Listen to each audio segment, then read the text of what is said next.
The vast grasslands stretching between the Black Sea and Caspian Sea witnessed one of the most significant cultural transformations in human prehistory during the 4th millennium BC. Here, across the undulating steppes of modern-day Ukraine, southern Russia, and Kazakhstan, the Yamnaya culture emerged from a complex web of environmental pressures, technological innovations, and cultural exchanges that would ultimately reshape the demographic landscape of Eurasia. Archaeological investigations at Mikhailovka, situated along the lower Dnieper River, have revealed some of the earliest evidence of Proto-Yamnaya settlements dating to approximately 3300 BC. The site's stratified deposits show a clear transition from earlier Neolithic farming communities to the more mobile, pastoralist-oriented societies that would become characteristic of the Yamnaya. Excavations have uncovered substantial rectangular houses with stone foundations, indicating a degree of sedentary occupation alongside evidence of increasing cattle domestication. The pottery assemblages from these early layers display distinctive cord-marked decorations and pointed bottom vessels that mark a departure from the rounded bottom ceramics of preceding cultures. The Repin culture, flourishing between 3700 and 3300 BC, served as a crucial precursor to the fully developed Yamnaya phenomenon. Repin sites along the Don River and its tributaries reveal communities already experimenting with the pastoral strategies that would later define Yamnaya subsistence. At settlements like Chernyanka I and Repin Kutor, archaeologists have documented the earliest evidence of wheeled vehicles in the region, represented by clay models and actual wheel fragments preserved in waterlogged contexts. These four-wheeled carts, constructed with solid wooden wheels and drawn by oxen, revolutionized the mobility potential of steppe populations and enabled the management of larger herds across greater distances. The environmental context of the Pontic-Caspian steppe during the late 4th millennium BC played a fundamental role in shaping Yamnaya cultural development. Paleoclimatic reconstructions based on pollen cores from the Black Sea and analysis of low S deposits indicate a period of increasing aridity beginning around 3500 BC. This climatic shift reduced the extent of forested areas and expanded the grassland zones, creating optimal conditions for large-scale pastoralism. The steppe forest boundary retreated northward, opening vast expanses of nutritious grassland that could support substantial herds of cattle, sheep, and goats. Temperature reconstructions suggest average summer temperatures were 2 degrees Celsius higher than present, creating longer growing seasons that benefited both wild and domesticated ungulates. However, this warming trend was accompanied by reduced precipitation, particularly during winter months, which stressed agricultural communities dependent on rainfall farming. These environmental pressures encouraged the adoption of more flexible subsistence strategies that combined limited cultivation with extensive animal husbandry. The cultural synthesis that produced the Yamnaya involved the integration of multiple preceding traditions, most notably elements from the Khvalynsk and Sredny Stog cultures. The Khvalynsk culture, centered along the middle Volga River between 4700 3800 BC, contributed crucial innovations in metallurgy and social organization. Khvalynsk cemeteries, particularly the type site near Saratov, demonstrate sophisticated copperworking techniques and the earliest evidence of social stratification in the region. Elite burials contain arsenical bronze tools, imported shells from distant seas, and elaborate bone and antler artifacts that indicate long-distance trade networks and craft specialization. The distinctive Khvalynsk burial practice of placing deceased individuals in shallow pits covered with ochre established precedents for later Yamnaya mortuary traditions. Analysis of skeletal remains from Khvalynsk cemeteries reveals populations with robust builds, adapted to physically demanding lifestyles. along with evidence of interpersonal violence that suggests increasing competition for resources during the transition to pastoralism. Sredni Stog cultural elements, dating from 4500, 3500 BC and distributed across the Dnieper Rapids region, provided technological innovations that proved essential to Yamnaya success. Archaeological evidence from sites like Dorivka indicates that Sredni Stog populations were among the first to domesticate horses, initially for meat production but gradually developing techniques for riding and driving. Horse remains from Sredni Stog contexts show bitwear patterns on teeth, suggesting the use of organic bridles for controlling mounted animals by 4000 BC.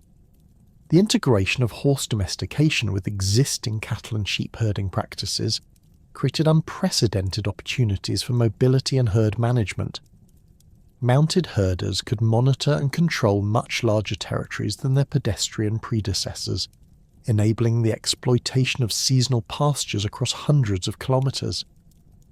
This technological revolution coincided with improvements in dairy processing, evidenced by the appearance of specialised ceramic vessels with perforated bases used for cheese-making at multiple Sredni Stog sites. The development of the Kurgan burial tradition represents perhaps the most archaeologically visible aspect of emerging Yamnaya culture. These monumental earthen mounds, ranging from modest tumuli covering single graves to massive constructions exceeding 100 metres in diameter, served multiple functions within Yamnaya society. The earliest Kurgans, dating to approximately 3500 BC, appear along major river valleys and elevated promontories that commanded extensive views of surrounding grasslands. Construction of these burial monuments required substantial labour investment and coordination among multiple family groups or clans. Archaeological analysis of Kurgan stratigraphy reveals that many mounds were built in stages, with initial burials often accompanied by later interments that expanded the monument's size and symbolic significance. The central graves typically contained adult males buried in contracted positions on their backs or sides, accompanied by copper daggers, stone battle axes, and ceramic vessels containing food offerings. The positioning of Kurgans across the landscape followed deliberate patterns that reflected territorial organisation and resource control. Clusters of burial mounds often mark strategic locations along river crossings, near seasonal pastures, or at the boundaries between different ecological zones. This distribution suggests that Kurgans functioned as territorial markers, establishing hereditary claims to specific grazing areas and water sources essential for pastoral operations. The social hierarchies evident in Kurgan burials reflect increasing inequality within Yamnaya communities. Primary burials in the largest mounds contain significantly richer grave goods, including imported materials like carnelian beads from Central Asia and silver ornaments from Anatolian sources. Secondary burials, often located in smaller satellite mounds or peripheral positions within major Kurgans, typically contain fewer and less elaborate artifacts, indicating subordinate social status. Gender differentiation in burial practices provides insights into Yamnaya social organisation. While male burials dominate the central positions in major Kurgans, female interments show considerable variation in treatment. Some women received elaborate burials with substantial grave goods, including copper ornaments, decorated pottery, and bone tools, suggesting important social roles beyond domestic activities. However, many female burials contain minimal artifacts, indicating significant variation in women's status within Yamnaya society. The technological foundations supporting Yamnaya expansion were established during this formative period through innovations in metallurgy, transportation, and animal management. Copper working techniques developed from Khvalynsk traditions evolved to produce more sophisticated tools and weapons, including the distinctive hammer axes that became symbolic of Yamnaya warrior identity. These weapons, characterized by their shaft-hole construction and carefully balanced proportions, required advanced casting techniques and represented significant investments in both materials and skilled labor. The mastery of wheeled transport technology enabled Yamnaya populations to maintain mobile lifestyles while accumulating substantial material possessions. Archaeological evidence from early Yamnaya sites reveals increasingly standardized wagon construction, with four-wheeled vehicles becoming the dominant form for long-distance travel and heavy transport. These vehicles, pulled by teams of oxen or occasionally horses, could carry entire households, along with their portable wealth across the vast steppe corridors. The integration of diverse cultural traditions created a distinctive Yamnaya material culture that combined functional efficiency with symbolic expression. Pottery styles synthesized decorative elements from multiple predecessor cultures, creating vessels characterized by cord-marked surfaces, applied cordons, and distinctive rim forms. These ceramics served both practical functions in food processing and storage, and ritual purposes in mortuary contexts and ceremonial activities. The linguistic landscape of prehistoric Eurasia underwent a fundamental transformation through the cultural matrix of the Yamnaya, whose language would eventually fragment into the diverse Indo-European family that spans from Ireland to India. The reconstruction of Proto-Indo-European, the ancestral tongue spoken by Yamnaya populations between 3,500 to 2,500 BC, represents one of comparative linguistics' greatest achievements, revealing a sophisticated vocabulary that mirrors the material culture uncovered through archaeological investigation. The lexical evidence supporting Yamnaya speakers as the bearers of Proto-Indo-European centres on shared terminology related to wheeled transportation, a technological innovation that coincided precisely with their cultural emergence. The reconstructed root asterisk kweklos, meaning wheel, appears across virtually all Indo-European daughter languages, from Sanskrit chakra to Greek kaiklos and Germanic asterisk huerlan. This linguistic unity indicates that wheel technology spread alongside Yamnaya populations, rather than being independently invented by different groups. Similarly, the term for axle and yoke demonstrate consistent phonetic correspondences that trace back to a single ancestral language.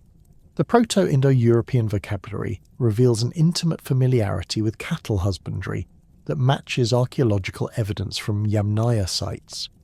The root asterisk gwu denoted cattle in general, while specific terms distinguish between asterisk taros, asterisk vexa, and asterisk vedros. The precision of this livestock terminology extends to dairy processing, with reconstructed words for milk, butter, and various fermented products indicating sophisticated knowledge of preservation techniques.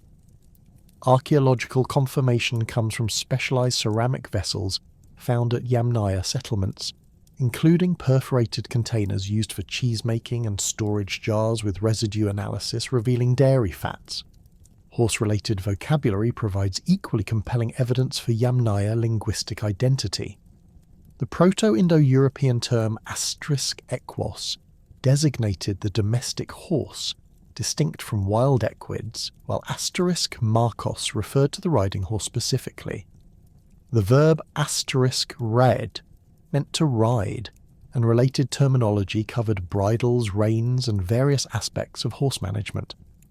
This specialized equestrian vocabulary emerged during the exact chronological period when archaeological evidence demonstrates intensive horse domestication among Yamnaya populations along the Volga and Don River systems. The reconstruction of Proto-Indo-European kinship terminology reveals social structures that align with Yamnaya burial practices and settlement patterns. The language distinguished between paternal and maternal relatives with remarkable precision, indicating a patrilineal society where descent traced through male lines. Terms like asterisk pch tutor, asterisk brata, and asterisk sunus formed the core of patriarchal family organisation, while marriage terminology suggests exogamous practices where women move between different clan groups. The word *potis designated the male head of household, carrying connotations of authority and property ownership that correspond to the dominant male burials found in Kurgan central chambers. Religious and mythological concepts embedded in Proto-Indo-European vocabulary illuminate the spiritual worldview of Yamnaya communities. The root Deus referred to the bright sky and the supreme sky deity, appearing in later traditions as Zeus, Jupiter, and the Vedic Dyaus Pitar. This celestial focus aligns with Kurgan burial orientations, which consistently place deceased individuals facing eastward toward the rising sun. The reconstructed mythology includes the concept of knee pots, suggesting ancestor veneration practices where deceased family members maintained active roles in community spiritual life. The cult of the sky god among Yamnaya populations manifested through burial practices that emphasized vertical orientation and celestial symbolism. Kurgan construction created artificial mountains that elevated the deceased closer to the heavenly realm, while the placement of stone stelae marked these sacred spaces with anthropomorphic representations of deified ancestors. These stelae, carved from local limestone or granite, typically depicted stylized human figures with emphasized eyes gazing skyward and hands positioned across the chest in gestures of eternal watchfulness. Ritual deposits within Kurgan chambers reveal complex mortuary ceremonies that honoured both the deceased and supernatural forces. Ochre, obtained from iron oxide deposits hundreds of kilometres away, covered burial surfaces in thick red layers symbolising blood, life force, and rebirth. The mineral's procurement required extensive trade networks and represented significant wealth investment, indicating that mortuary rituals consumed substantial community resources. Chemical analysis of ochre samples from different kurgans shows consistent sourcing from specific geological formations, suggesting standardized ritual practices across vast geographical areas. The positioning of grave goods within burial chambers followed strict protocols that reflected religious beliefs about afterlife requirements. Copper daggers placed near the right hand prepared the deceased for continued warfare in the spiritual realm, while ceramic vessels positioned at the feet contained food offerings for the journey to ancestral domains. Stone battle axes, often showing no evidence of practical use, served purely ceremonial functions as symbols of divine authority and warrior status in the afterlife. Ancestor veneration rituals extended beyond initial burial ceremonies through recurring activities at Kurgan sites. Archaeological evidence indicates repeated visits to burial mounds, marked by additional ochre deposits, broken pottery and animal bone fragments representing ongoing sacrificial offerings. These practices maintained connections between living communities and deceased ancestors, who are believed to influence weather patterns, animal fertility and success in warfare from their elevated positions in the sky realm. Social stratification within Yamnaya society emerges clearly through differential treatment in burial practices, with kurgan size and grave good richness directly correlating to social status. The largest kurgans, reaching heights of 10 metres and diameters exceeding 80 metres, required coordinated labour from multiple communities and represented investments equivalent to several years of collective production. These monumental constructions housed individuals buried with extensive copper arsenals, including multiple daggers, axes and ornamental items weighing several kilograms of worked metal. Elite burials demonstrate access to exotic materials that travel thousands of kilometres through established trade networks.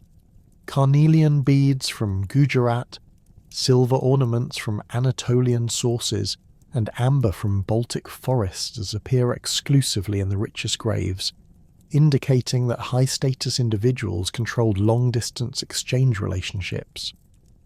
The standardization of these luxury goods across different regions suggests that elite networks maintained communication and mutual recognition across the entire Yamnaya cultural sphere.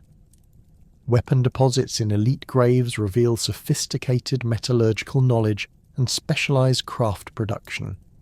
Copper daggers from high-status burials show consistent alloy compositions with 2 to 4% arsenic content, indicating controlled smelting techniques that produced harder, more durable blades.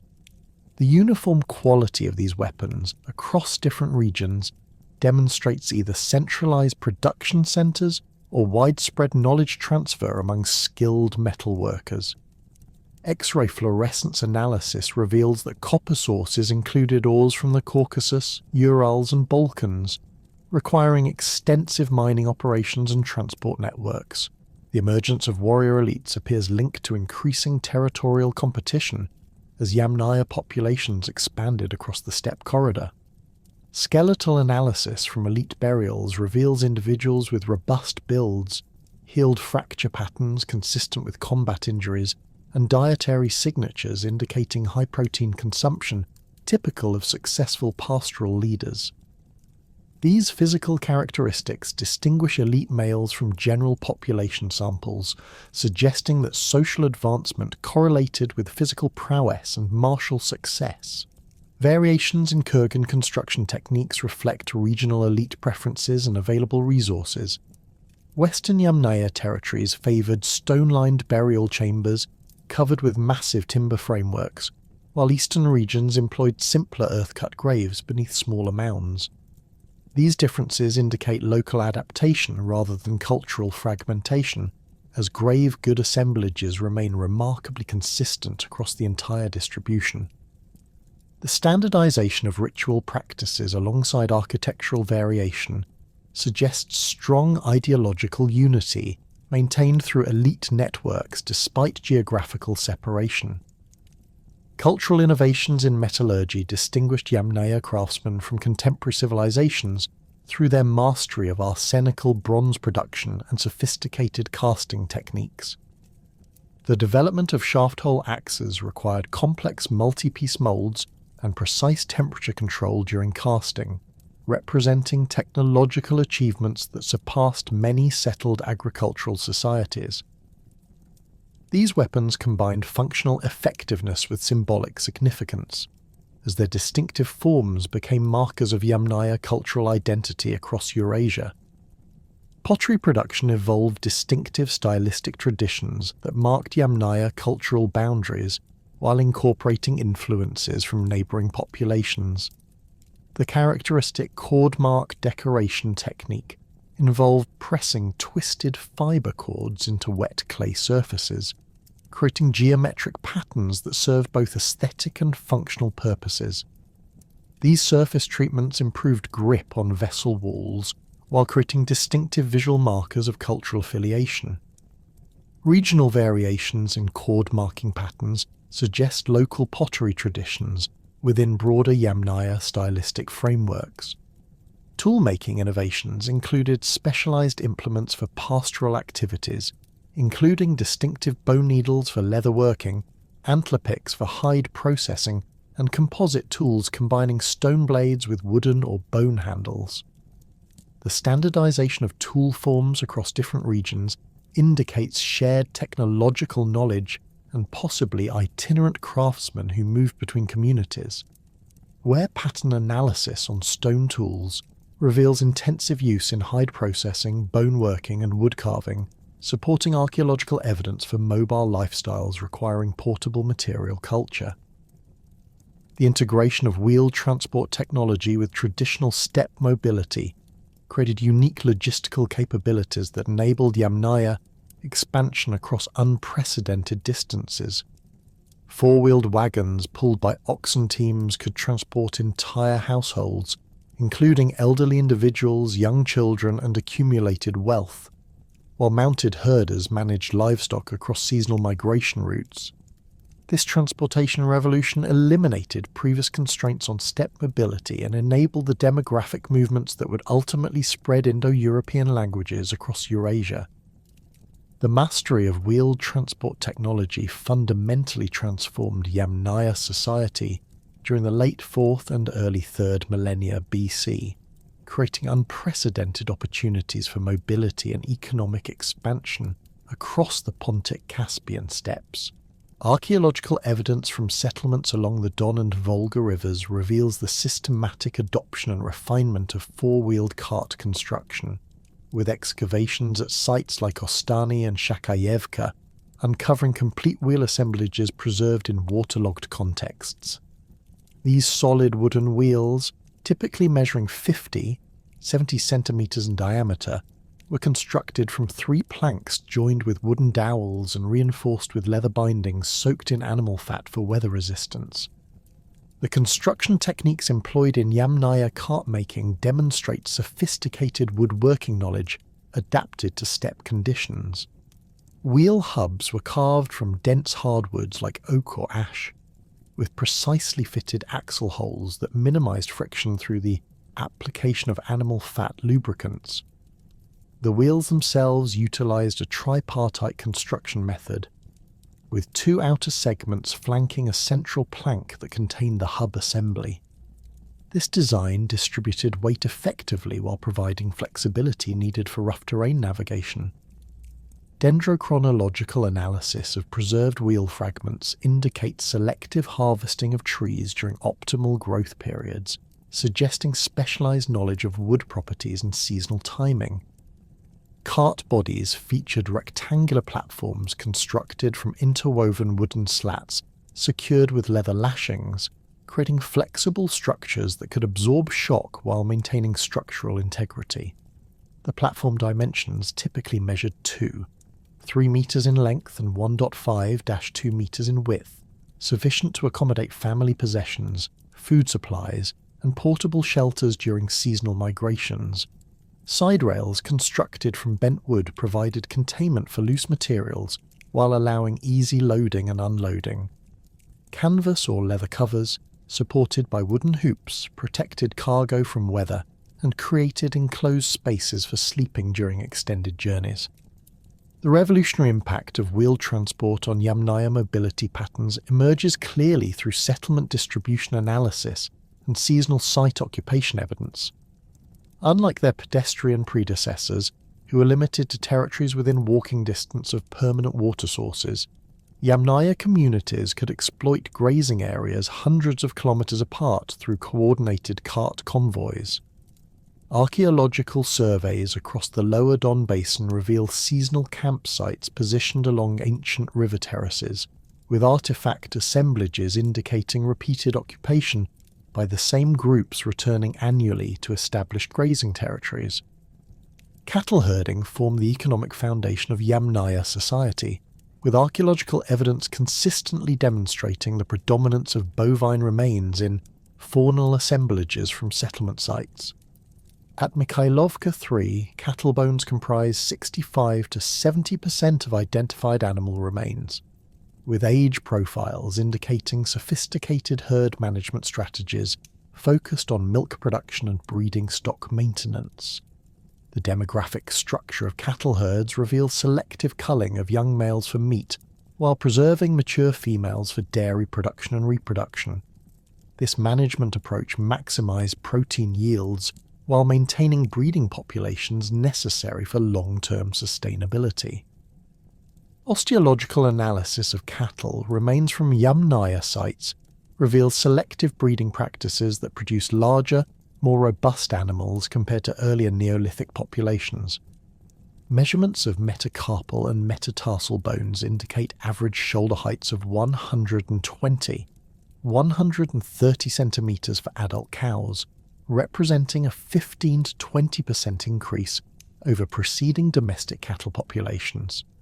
This size enhancement resulted from deliberate selection for animals capable of pulling heavy carts over long distances while maintaining milk production under stressful migration conditions. The development of draft cattle breeds specifically adapted to steppe conditions represents a major technological achievement that enabled the mobile lifestyle characteristic of Yamnaya culture. The integration of cattle herding with wheeled transport created synergistic advantages that revolutionized steppe pastoralism. Oxen teams provided reliable pulling power for heavy carts loaded with family possessions, while the mobility enabled by wheeled transport allowed herders to exploit seasonal pastures across vast territories. This system enabled Yamnaya communities to maintain larger cattle herds than stationary populations, as they could move animals to fresh grazing areas before overuse degraded local vegetation. Archaeological evidence from multiple sites indicates herd sizes of 200 cattle per extended family group, representing unprecedented wealth accumulation for prehistoric pastoral societies. Dairy processing techniques developed by Yamnaya populations created portable high-energy food sources essential for mobile lifestyles. Specialized ceramic vessels with perforated bases found at sites like Rapin, Kutor and Livent-Sovka were used for cheese making through gravity separation of curds and whey. These vessels, typically measuring 20-30 centimeters in diameter, featured carefully drilled holes that allowed liquid drainage while retaining solid components. Chemical analysis of residues from these containers confirms the presence of milk proteins and fatty acids consistent with cheese production. The resulting products could be stored for extended periods without refrigeration, providing essential nutrition during long-distance migrations. Horse domestication among Yamnaya populations followed a different trajectory than cattle management, with equines playing important but secondary roles in the early pastoral economy. Skeletal remains from Yamnaya sites indicate horse populations comprised only 10 to 15% of total livestock, significantly lower than cattle percentages. However, the quality of horse remains suggests selective breeding for specific characteristics, including increased size and temperament suitable for riding and driving. Measurements of horse bones from Berezhnovka and Politotdelskoe reveal animals averaging 140 centimeters at the withers, representing substantial increases over wild horse populations. Evidence for widespread horse riding during the early Yamnaya period remains limited and contested among researchers. While bitwear patterns on horse teeth from some sites suggest the use of organic bridles, the frequency and consistency of such evidence varies significantly across different regions and time periods. More compelling evidence exists for the use of horses as pack animals and occasional cart pullers, roles that required less specialized training than mounted riding. The gradual development of equestrian skills appears to have been a regional phenomenon, with populations in eastern territories showing earlier adoption of riding techniques than western communities. The development of sophisticated harness systems enabled Yamnaya populations to maximize the efficiency of their draft animals, while minimizing stress and injury during long-distance travel. Archaeological preservation of organic materials at sites like Ostani has revealed components of yoke systems used for cattle teams, including carved wooden yoke bars with leather padding to distribute weight across animal shoulders. These yokes measured 1.5-2 meters in length and featured carefully shaped curves that matched bovine anatomy, preventing chafing and pressure sores during extended use. Leatherworking techniques developed by Yamnaya craftsmen produced durable harness components capable of withstanding the stresses of heavy cart pulling across rough terrain. Tanning processes utilized oak bark and other plant materials rich in tannins, creating leather that remained flexible in cold conditions while resisting cracking and tearing.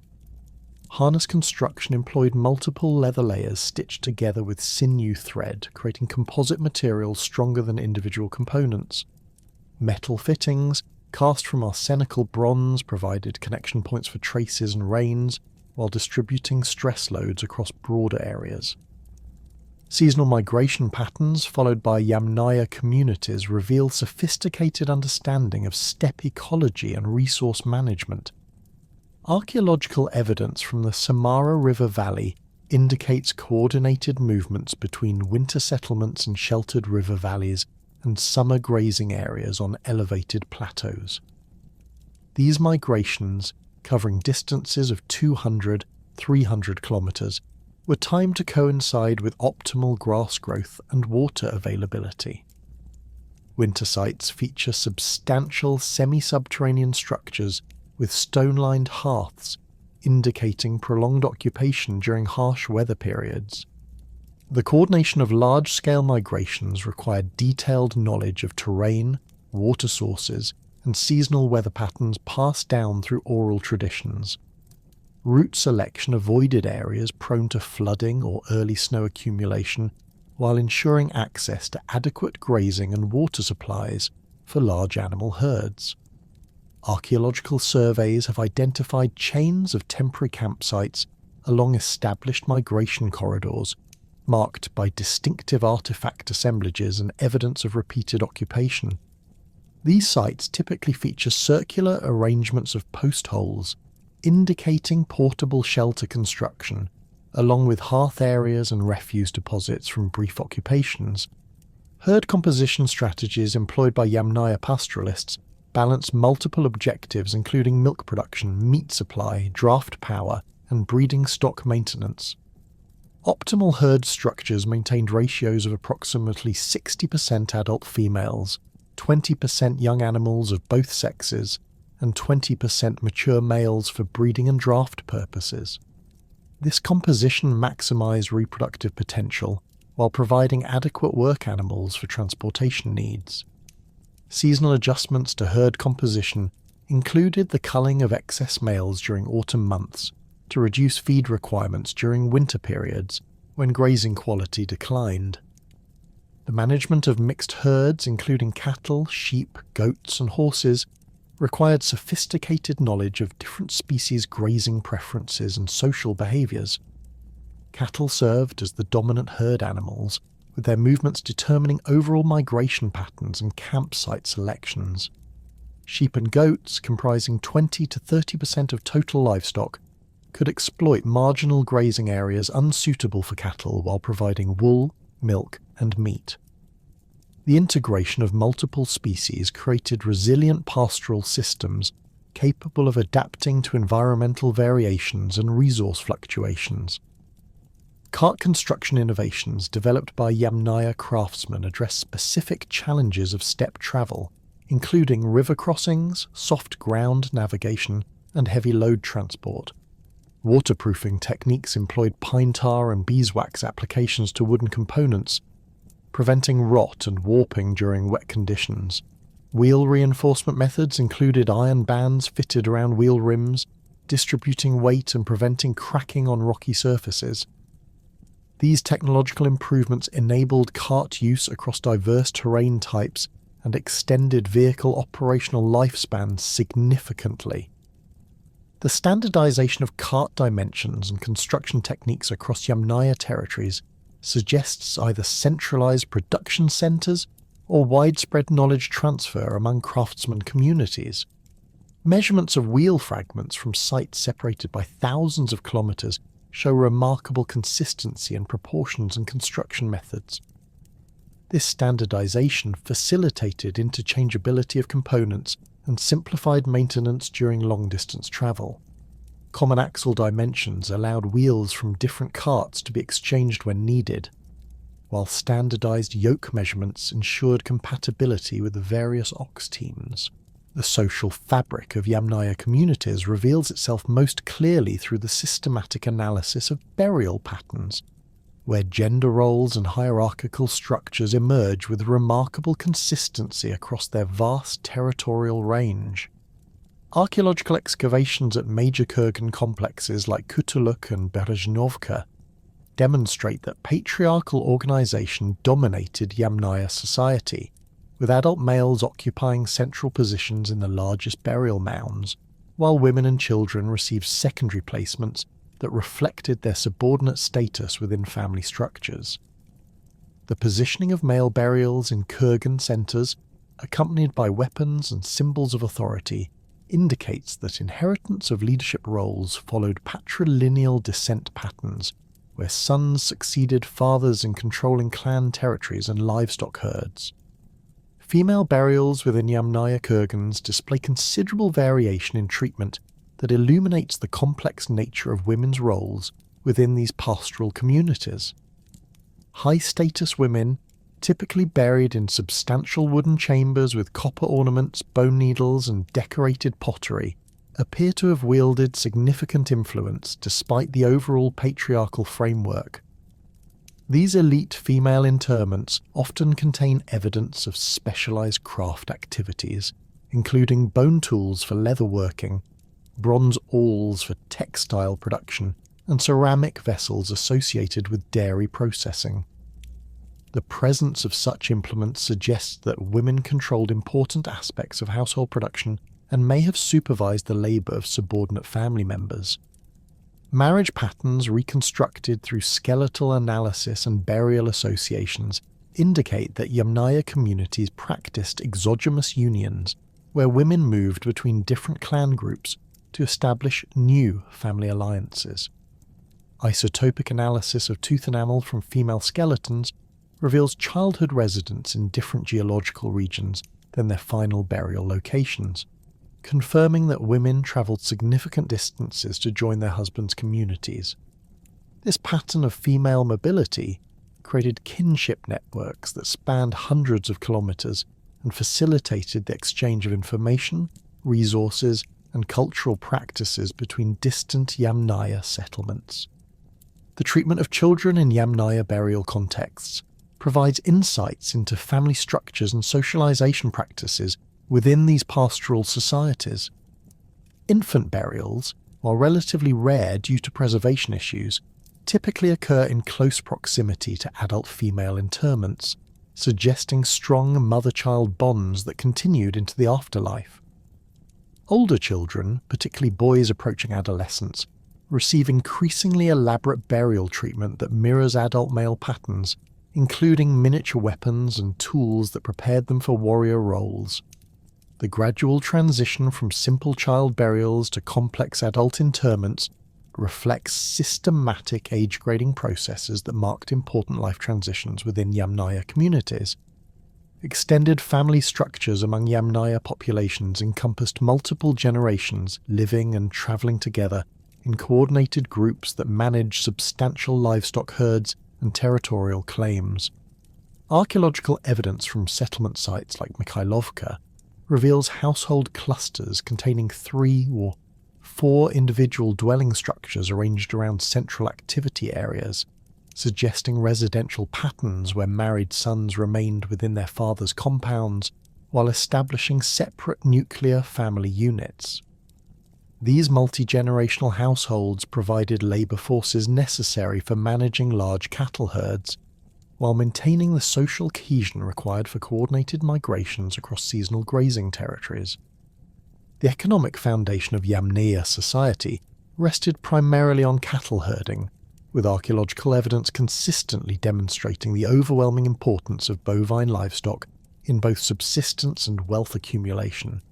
Faunal assemblages from major settlement sites reveal that cattle comprise 60 to 75% of domestic animal bones, with demographic profiles indicating sophisticated herd management focused on milk production and breeding stock maintenance. The selective culling of young bulls for meat while preserving mature cows for dairy production created sustainable systems that maximize protein yields while maintaining reproductive capacity for long-term herd growth. Cattle served multiple functions beyond simple food production, acting as draft animals for cart pulling, sources of raw materials for tool making, and symbols of wealth and social status within Yamnaya communities. The hides provided leather for harness construction, tent coverings, and clothing production, while bones supplied raw materials for tool manufacturing and decorative objects. Horn cores were carved into drinking vessels and ceremonial items, while sinew provided strong thread for sewing and binding applications. This comprehensive utilization of cattle resources demonstrates the central role these animals played in virtually every aspect of Yamnaya material culture. Sheep and goat herding supplemented cattle-based economies by providing wool, milk and meat from animals capable of exploiting marginal grazing areas unsuitable for larger livestock. Archaeological evidence from sites like Politotolskoe indicates that small ruminants comprise 20 to 30% of Yamnaya herds, with age profiles suggesting management strategies focused on wool production and breeding stock maintenance. The development of specialized shearing tools, including bronze knives with curved blades designed for fleece removal, indicates that textile production formed an important component of Yamnaya household economies. Horse herding among Yamnaya populations followed different patterns than other livestock management, with equines serving specialized roles in transportation and warfare rather than primary subsistence functions. Skeletal remains from Yamnaya sites typically show horses comprising only 10 to 15% of total domestic animals, but the quality of these remains suggests selective breeding for size, strength and temperament. Measurements of horse bones from Berezhnovka and other major sites reveal animals averaging 135, 140 centimetres at the withers, representing substantial improvements over wild horse populations through deliberate selection for desirable characteristics. The gradual development of equestrian skills among Yamnaya populations appears to have varied significantly across different regions and time periods, with eastern territories showing earlier adoption of riding techniques than western communities. Evidence for mounted warfare remains limited during the early Yamnaya period, with most horses apparently serving as pack animals and occasional cart pullers rather than riding mounts. The specialized training required for combat riding developed gradually over several centuries, eventually producing the mounted warrior traditions that would characterize later Indo-European expansions. Agricultural activities played minimal but important supplementary roles in Yamnaya subsistence strategies, with limited cultivation of hardy cereals adapted to steppe conditions. Archaeological evidence from settlement sites reveals small quantities of barley and wheat remains, along with grinding stones and storage pits indicating grain processing and preservation activities. These agricultural pursuits appear to have been concentrated in river valley locations, where soil moisture and protection from harsh winds created favourable growing conditions for crop cultivation. The integration of limited agriculture with extensive pastoralism created flexible subsistence systems that could adapt to environmental variations and seasonal resource availability. During favourable years with adequate rainfall, Yamnaya communities could supplement their pastoral diet with grain products while storing surplus crops for lean periods. The portable nature of processed grains made them ideal foods for long-distance migrations, providing concentrated nutrition that complemented dairy products and meat from livestock herds. Trade networks established by Yamnaya communities extended across vast distances, connecting the Pontic-Caspian steppes with resource-rich regions throughout Eurasia. Archaeological evidence reveals the circulation of exotic materials, including copper from Caucasian sources, amber from Baltic forests, carnelian beads from Central Asian deposits, and shell ornaments from distant seas. These trade relationships required sophisticated knowledge of geographical routes, seasonal travel conditions, and diplomatic protocols for negotiating passage through territories controlled by different groups. The standardization of weights and measures across Yamnaya territories suggests coordinated systems for evaluating trade goods and establishing exchange rates between different commodities. Bronze balance weights found at multiple sites show consistent proportional relationships, indicating shared standards that facilitated long-distance commerce. The development of these measurement systems represents important steps toward the complex economic institutions that would characterize later Indo-European societies. Settlement patterns employed by Yamnaya communities reflected their mobile lifestyle while accommodating the need for seasonal shelters and resource processing facilities. Temporary camps, marked by circular arrangements of post holes and shallow hearth depressions, provided basic shelter during brief stops along migration routes. These sites typically contain minimal artifact assemblages consisting of broken pottery, scattered animal bones and occasional lost tools, indicating short-term occupation by travelling groups. Seasonal sites, occupied for several weeks or months during optimal grazing periods, feature more substantial archaeological deposits, including storage pits, specialised activity areas, and evidence of craft production. These locations, often positioned on elevated terraces overlooking river valleys, provided commanding views of surrounding territories while offering protection from flooding and harsh weather. The repeated occupation of seasonal sites created cumulative archaeological deposits that preserve detailed records of Yamnaya subsistence activities and material culture development. Winter quarters established in sheltered river valleys contain the most substantial architectural remains associated with Yamnaya settlements, including semi-subterranean structures with stone-lined walls and elaborate hearth systems.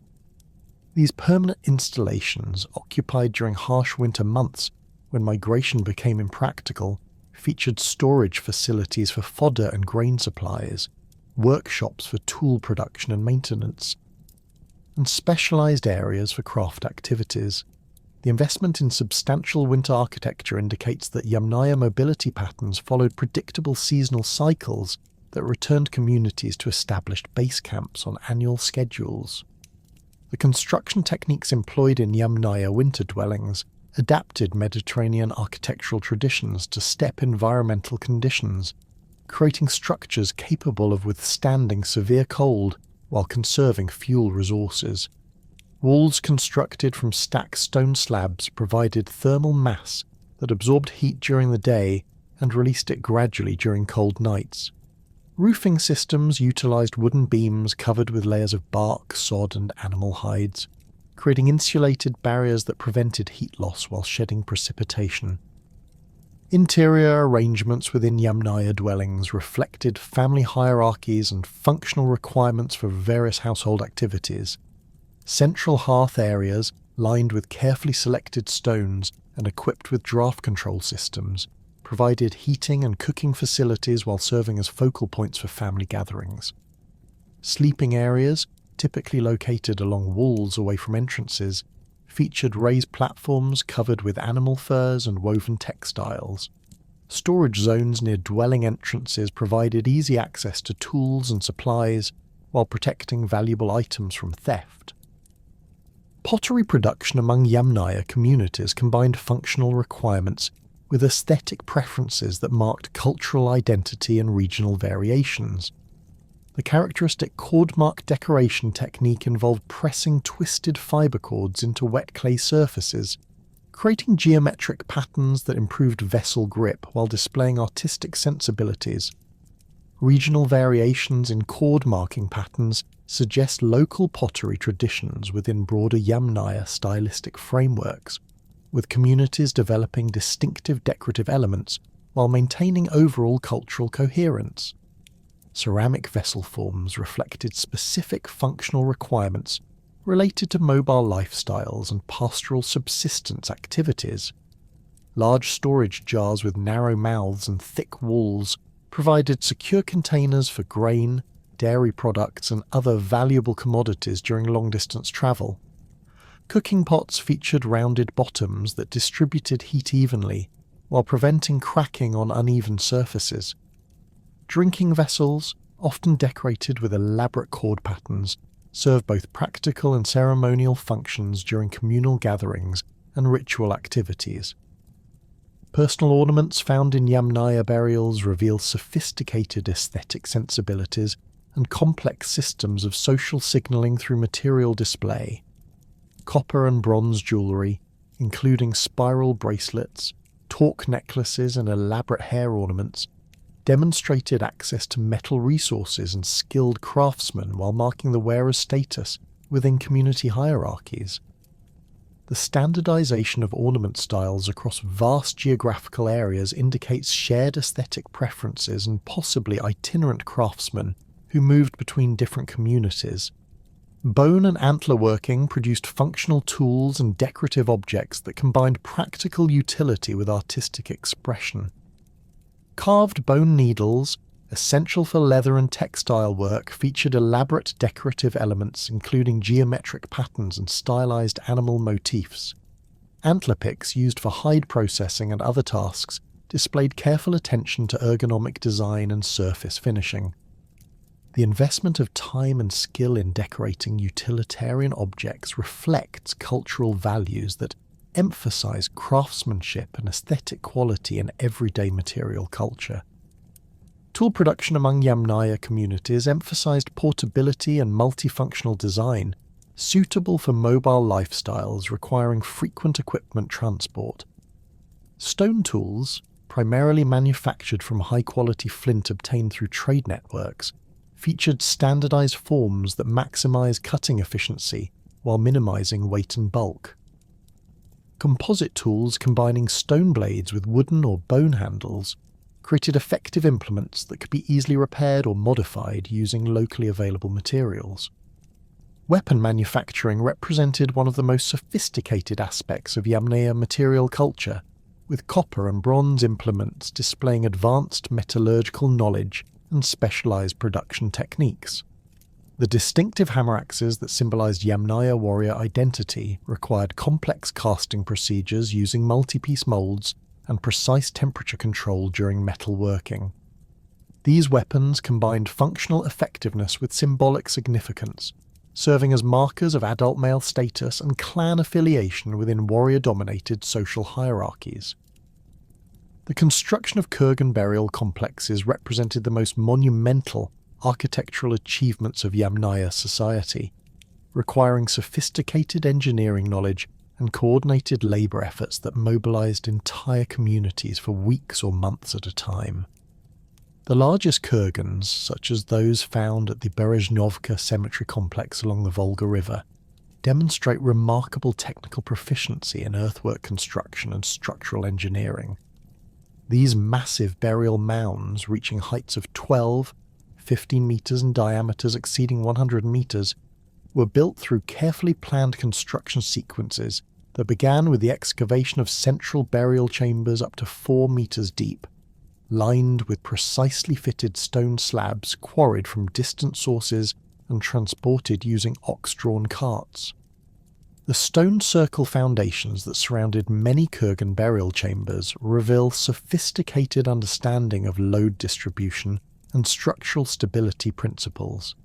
At the Polytotelskoye cemetery, excavations have uncovered concentric stone rings with diameters ranging from 8 to 25 metres, constructed from carefully selected limestone blocks weighing between 50 and 200 kilograms each.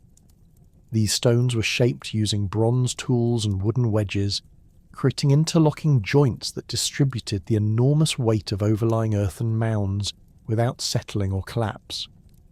The precision of stone cutting and placement indicates specialized craftsmen who possessed detailed knowledge of masonry techniques and supervised construction crews drawn from multiple family groups. Wooden chamber construction within Kurgan burial complexes employed advanced carpentry techniques that created weatherproof environments for preserving deceased individuals and their grave goods over extended periods. The burial chamber at Kurgan, one of the Kutuluk cemetery, contained a rectangular wooden structure measuring 3.5 by 2.8 metres, constructed from oak planks up to 8 centimetres thick and joined using sophisticated mortise and tenon joints sealed with pine resin and animal fat mixtures. The chamber walls were reinforced with horizontal timber braces anchored to vertical posts driven deep into the subsoil, creating a framework capable of supporting several tons of overlying earth and stone without structural failure. The roofing systems employed in wooden burial chambers demonstrate remarkable engineering sophistication adapted to the specific requirements of underground construction. Timber beams spanning the chamber width were carefully selected for strength and durability, with dendrochronological analysis revealing the use of oak trees harvested during optimal growth periods, when wood density reached maximum levels. These primary beams supported secondary rafters arranged in herringbone patterns that distributed weight evenly while preventing sagging under the massive loads imposed by Kurgan construction. The entire roof structure was sealed with multiple layers of birch bark, felt textiles, and clay coatings that created waterproof barriers protecting burial contents from moisture infiltration. Earth and mound construction followed systematic procedures that ensured structural stability while creating the distinctive Kurgan profiles that dominated steppe landscapes. The initial phase involved spreading a base layer of carefully selected clay and sand materials around the central burial chamber, with each load transported in leather baskets and deposited according to predetermined patterns. Workers used wooden rakes and bone tools to level and compact successive layers, creating uniform density throughout the mound structure. The final earthwork phases involved applying outer layers of topsoil mixed with organic materials that encouraged grass growth, stabilizing the Kurgan surface against erosion while maintaining its distinctive appearance. The labour organisation required for major Kurgan construction reveals complex social coordination mechanisms that mobilised resources from multiple communities across extensive territories. Archaeological analysis of construction sequences indicates that the largest Kurgans required approximately 3,000 person-days of labour, representing the coordinated efforts of 100 workers over periods of several weeks. This level of organisation demanded sophisticated planning and resource management, including the provision of food, tools and temporary shelter for construction crews drawn from scattered pastoral settlements. The successful completion of these monumental projects demonstrates the existence of powerful leadership hierarchies capable of commanding tribute labour from subordinate communities. Mortuary practices within Yamnaya burial complexes followed standardised protocols that reflected deeply held religious beliefs about death, afterlife, and the proper treatment of deceased community members. The positioning of bodies within burial chambers adhered to strict orientations, with deceased individuals typically placed on their backs or right sides, with heads oriented toward the east and faces directed toward the rising sun. This consistent eastward orientation, documented at Kurgan sites across thousands of kilometres, indicates shared cosmological beliefs that associated sunrise with rebirth and spiritual renewal in the afterlife realm. Body positioning within burial chambers reveals careful attention to symbolic details that prepared the deceased for their journey to ancestral domains. Male burials typically feature contracted leg positions with knees drawn toward the chest, while arms are positioned across the torso or extended along the sides depending on the specific grave goods being held. The hands of high-status males often grasp copper daggers or stone battle axes, positioning these weapons for immediate use upon arrival in the spiritual realm. Female burials show greater variation in limb positioning, with some individuals buried in extended positions, while others display the same contracted postures found in male interments. Gravegoods selection followed complex protocols that reflected both the social status of the deceased and religious beliefs about afterlife requirements. Elite male burials contain extensive weapon assemblages including multiple copper daggers, stone battle axes, and occasionally bronze spearheads that prepared warriors for continued combat in the spiritual realm. These weapons show varying degrees of use wear, with some items displaying extensive damage from actual combat, while others appear to have been manufactured specifically for burial purposes. The inclusion of both functional and ceremonial weapons suggests beliefs that the afterlife would require both practical fighting implements and symbolic markers of warrior status. Ceramic vessels deposited in burial chambers served multiple functions related to afterlife sustenance and ritual purification. Large storage jars positioned near the feet of deceased individuals contained food offerings, including fermented dairy products, grain porridge, and meat preparations preserved with salt and herbs. Chemical analysis of residues from these vessels reveals complex recipes that combined multiple ingredients, suggesting that mortuary feasts involved elaborate food preparation rituals performed by specialized practitioners. Smaller drinking cups and bowls, often decorated with intricate cord-marked patterns, provided vessels for consuming liquids during the spiritual journey to ancestral domains. Personal ornaments found in Yamnaya burials reflect beliefs about maintaining social identity and status recognition in the afterlife realm. Copper and bronze jewellery, including spiral bracelets, torque necklaces and elaborate hair ornaments, adorned deceased individuals according to their earthly rank and achievements. The standardization of ornament styles across vast geographical distances indicates shared concepts of appropriate afterlife attire and possibly centralized production centers that supplied burial goods to multiple communities. Some ornaments show evidence of deliberate damage or killing before burial, suggesting rituals that transferred these objects from earthly to spiritual ownership.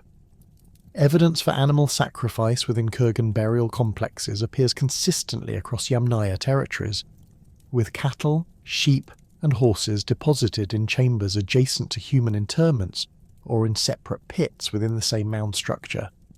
The Berezhnovka cemetery contains multiple examples of complete cattle skeletons, positioned in anatomical order, indicating that these animals were sacrificed specifically for burial rather than being deposited as butchered meat offerings.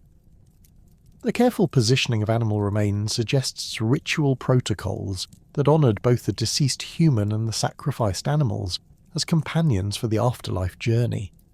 Horse sacrifices within Kurgan complexes reveal particularly elaborate ritual treatments that reflect the special status of these animals within Yamnaya society. At the Kutuluk cemetery, horse burials feature complete animals positioned in natural sleeping postures with heads oriented toward the central human burial chamber. These horses were apparently killed through blunt force trauma to the skull, creating quick deaths that preserved the animal's spiritual essence for afterlife service. The inclusion of leather bridles and wooden bits with some horse burials indicates beliefs that these animals would serve as mounts for deceased warriors in the spiritual realm. The evidence for human sacrifice within Yamnaya burial contexts remains limited and heavily debated among archaeologists, with most claimed examples subject to alternative interpretations related to natural death, warfare casualties, or secondary burial practices. The few cases that potentially represent ritual killing involve individuals buried in subordinate positions within Kurgan complexes, typically without grave goods, and in contorted postures that differ from standard burial positions. However, the absence of clear evidence for systematic human sacrifice suggests that Yamnaya mortuary practices emphasized animal offerings and material goods rather than human victims for afterlife service. Religious symbolism found throughout Yamnaya burial contexts reveals complex cosmological beliefs centered on solar worship and celestial observations that guided both earthly activities and spiritual practices. Solar motifs appear consistently on pottery vessels, metal ornaments, and stone carvings associated with burial sites, typically featuring circular designs with radiating lines that represent the sun's life-giving energy. These symbols often appear in multiples of 4 or 8, suggesting mathematical relationships between solar observations and ritual practices that regulated community activities according to seasonal cycles. Animal imagery within Yamnaya religious art emphasizes species that held special significance within pastoral societies, particularly cattle, horses, and birds of prey that served as spiritual intermediaries between earthly and celestial realms.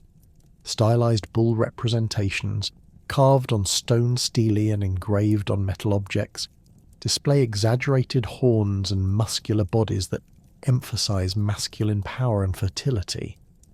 These bovine images often appear in association with solar symbols, suggesting religious concepts that linked cattle herding success with proper worship of sky deities who controlled weather patterns and grassland productivity. Geometric patterns found on Yamnaya pottery and metalwork reveal sophisticated mathematical knowledge applied to religious and aesthetic purposes. The characteristic cord-mark decorations feature complex arrangements of parallel lines, zigzag patterns, and interlocking spirals that may have carried symbolic meanings related to cosmic order and natural cycles. Some vessels display patterns that correspond to astronomical observations, including arrangements of dots and lines that potentially represent star positions or lunar phases important for determining optimal times for migrations, breeding activities, and ritual ceremonies. The standardization of religious symbols across vast Yamnaya territories indicates shared belief systems that maintained cultural unity despite geographical separation and regional variations in material culture. Solar discs, animal representations, and geometric patterns appear with remarkable consistency from the Dnieper River to the Ural Mountains, suggesting either centralized religious authority or widespread communication networks that transmitted spiritual knowledge between distant communities. This symbolic unity provided ideological foundations for the cultural coherence that enabled Yamnaya expansion across unprecedented territorial ranges. Evidence for ritual specialists within Yamnaya society emerges through analysis of unusual burials that contain distinctive Gravgud assemblages and receive special treatment within Kurgan complexes. These individuals, typically adult males buried in prominent positions with elaborate ceremonial objects, appear to have served as intermediaries between human communities and supernatural forces that controlled natural phenomena. Their burial assemblages include items not found in ordinary interments, such as carved bone plaques with intricate geometric designs, collections of unusual stones and minerals, and specialized tools that may have been used in divination or healing practices. Shamanic practices among Yamnaya populations are suggested by archaeological evidence, including the burial of individuals with physical abnormalities or unusual skeletal modifications that may have marked them as spiritually gifted. Some burials contain individuals with trepanation evidence, indicating skull surgery that may have been performed to treat head injuries, relieve spiritual possession, or enhance psychic abilities through altered consciousness states. The survival of these individuals following such procedures, evidenced by bone healing patterns, suggests sophisticated medical knowledge and possibly spiritual beliefs about the relationship between physical modification and supernatural power. Special burial treatments accorded to potential ritual specialists include the deposition of usual organic materials that may have been used in shamanic practices. Some elite male burials contain collections of plant remains that include psychoactive species not native to steppe environments, suggesting trade relationships that brought exotic substances from distant regions for use in religious ceremonies. Chemical analysis of residues from specialized ceramic vessels found in these burials has identified compounds consistent with fermented beverages that may have induced altered consciousness states during ritual activities. The positioning of ritual specialist burials within Kurgan complexes often differs from standard placement patterns, with these individuals sometimes receiving central locations in smaller mounds or peripheral positions in major burial complexes that suggest different relationships to community hierarchies.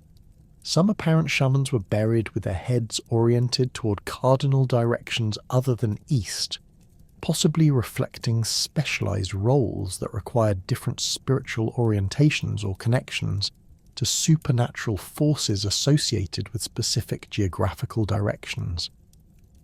The systematic westward expansion of Yamnaya populations into the Danube Valley around 3000 BC marked the beginning of the most significant demographic transformation in European prehistory, as mobile pastoral communities encountered and ultimately absorbed the settled agricultural societies of old Europe.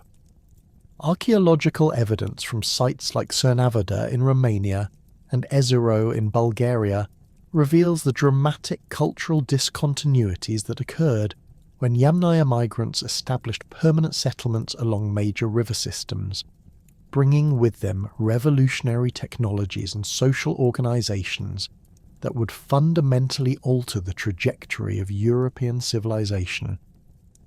The initial contact zones between Yamnaya pastoralists and old European farming communities created complex hybrid cultures that combined steppe mobility with agricultural productivity in unprecedented ways. At the Hierarchies site along the Danube's lower reaches, excavations have uncovered stratified deposits showing the gradual replacement of traditional Gumelnita pottery styles with characteristic Yamnaya cord-marked ceramics over a period of approximately 200 years. The transition layers contain mixed assemblages featuring both cultural traditions, indicating extended periods of coexistence and cultural exchange rather than sudden conquest or displacement. The transformation of Copper Age Europe through Yamnaya influence emerges most clearly through changes in burial practices, with the traditional collective interments of old European cultures giving way to individual Kurgan burials that emphasize personal status and warrior identity. The Desea Murasului cemetery in Transylvania contains over 300 individual graves dating to 2900 to 2700 BC, representing one of the earliest examples of Yamnaya-style burial practices adopted by local populations. These graves feature characteristic eastward orientations, ochre deposits, and grave goods, including copper daggers and battle axes, that mark the adoption of steppe cultural values by indigenous European communities. Settlement patterns in the Danube Valley underwent dramatic reorganization as Yamnaya populations established fortified hilltop sites that controlled river crossings and trade routes connecting the steppe corridor with Central European territories. The Vucedol site in Croatia, positioned on elevated terraces overlooking the Danube, developed into a major regional centre during this period, with archaeological evidence revealing substantial defensive walls, specialised craft workshops, and storage facilities capable of supporting populations exceeding 1,000 individuals. The site's strategic location enabled control over copper and gold resources from the Carpathian Mountains, while facilitating trade relationships with both steppe and Mediterranean civilizations.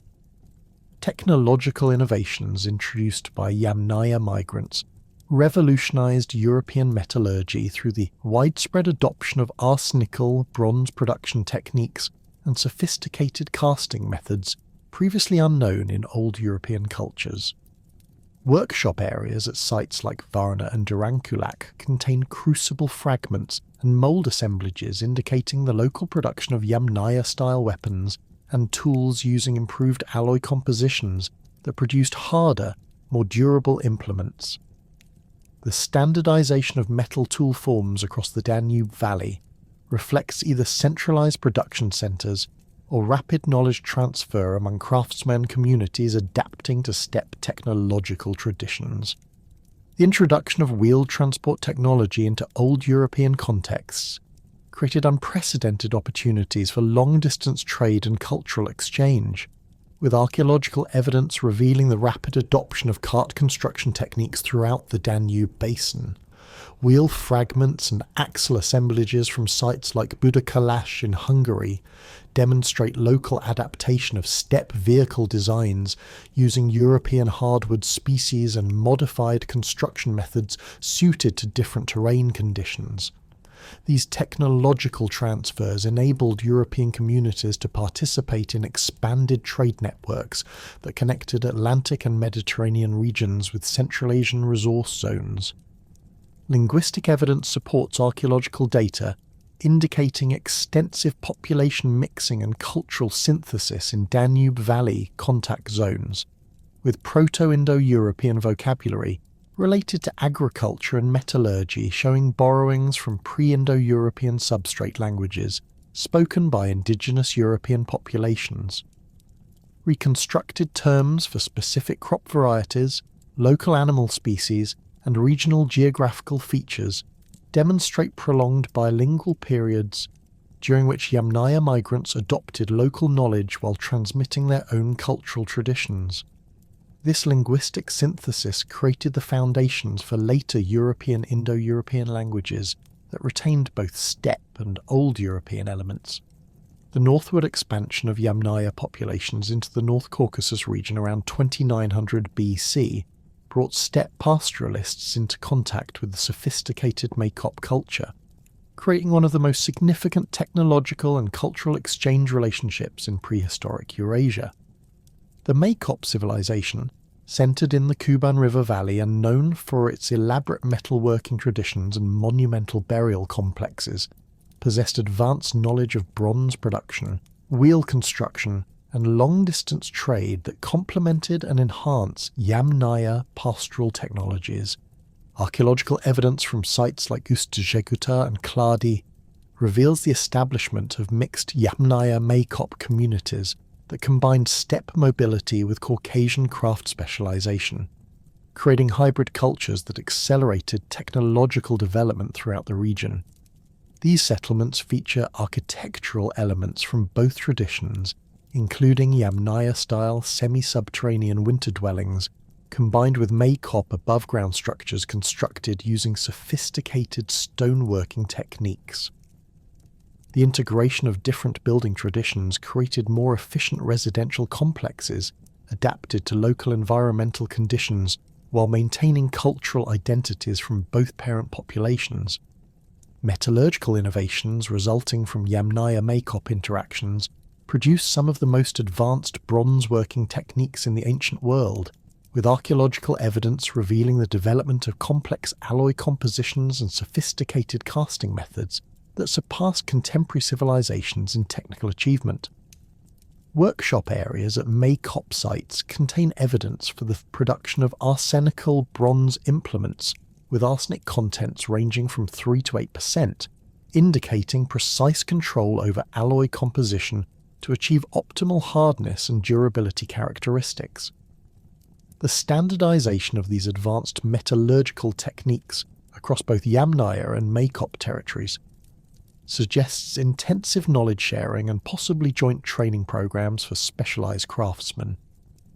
The exchange of wheeled transport technology between Yamnaya and Maykop cultures resulted in significant improvements to cart construction and draft animal management that enhanced the mobility capabilities of both populations.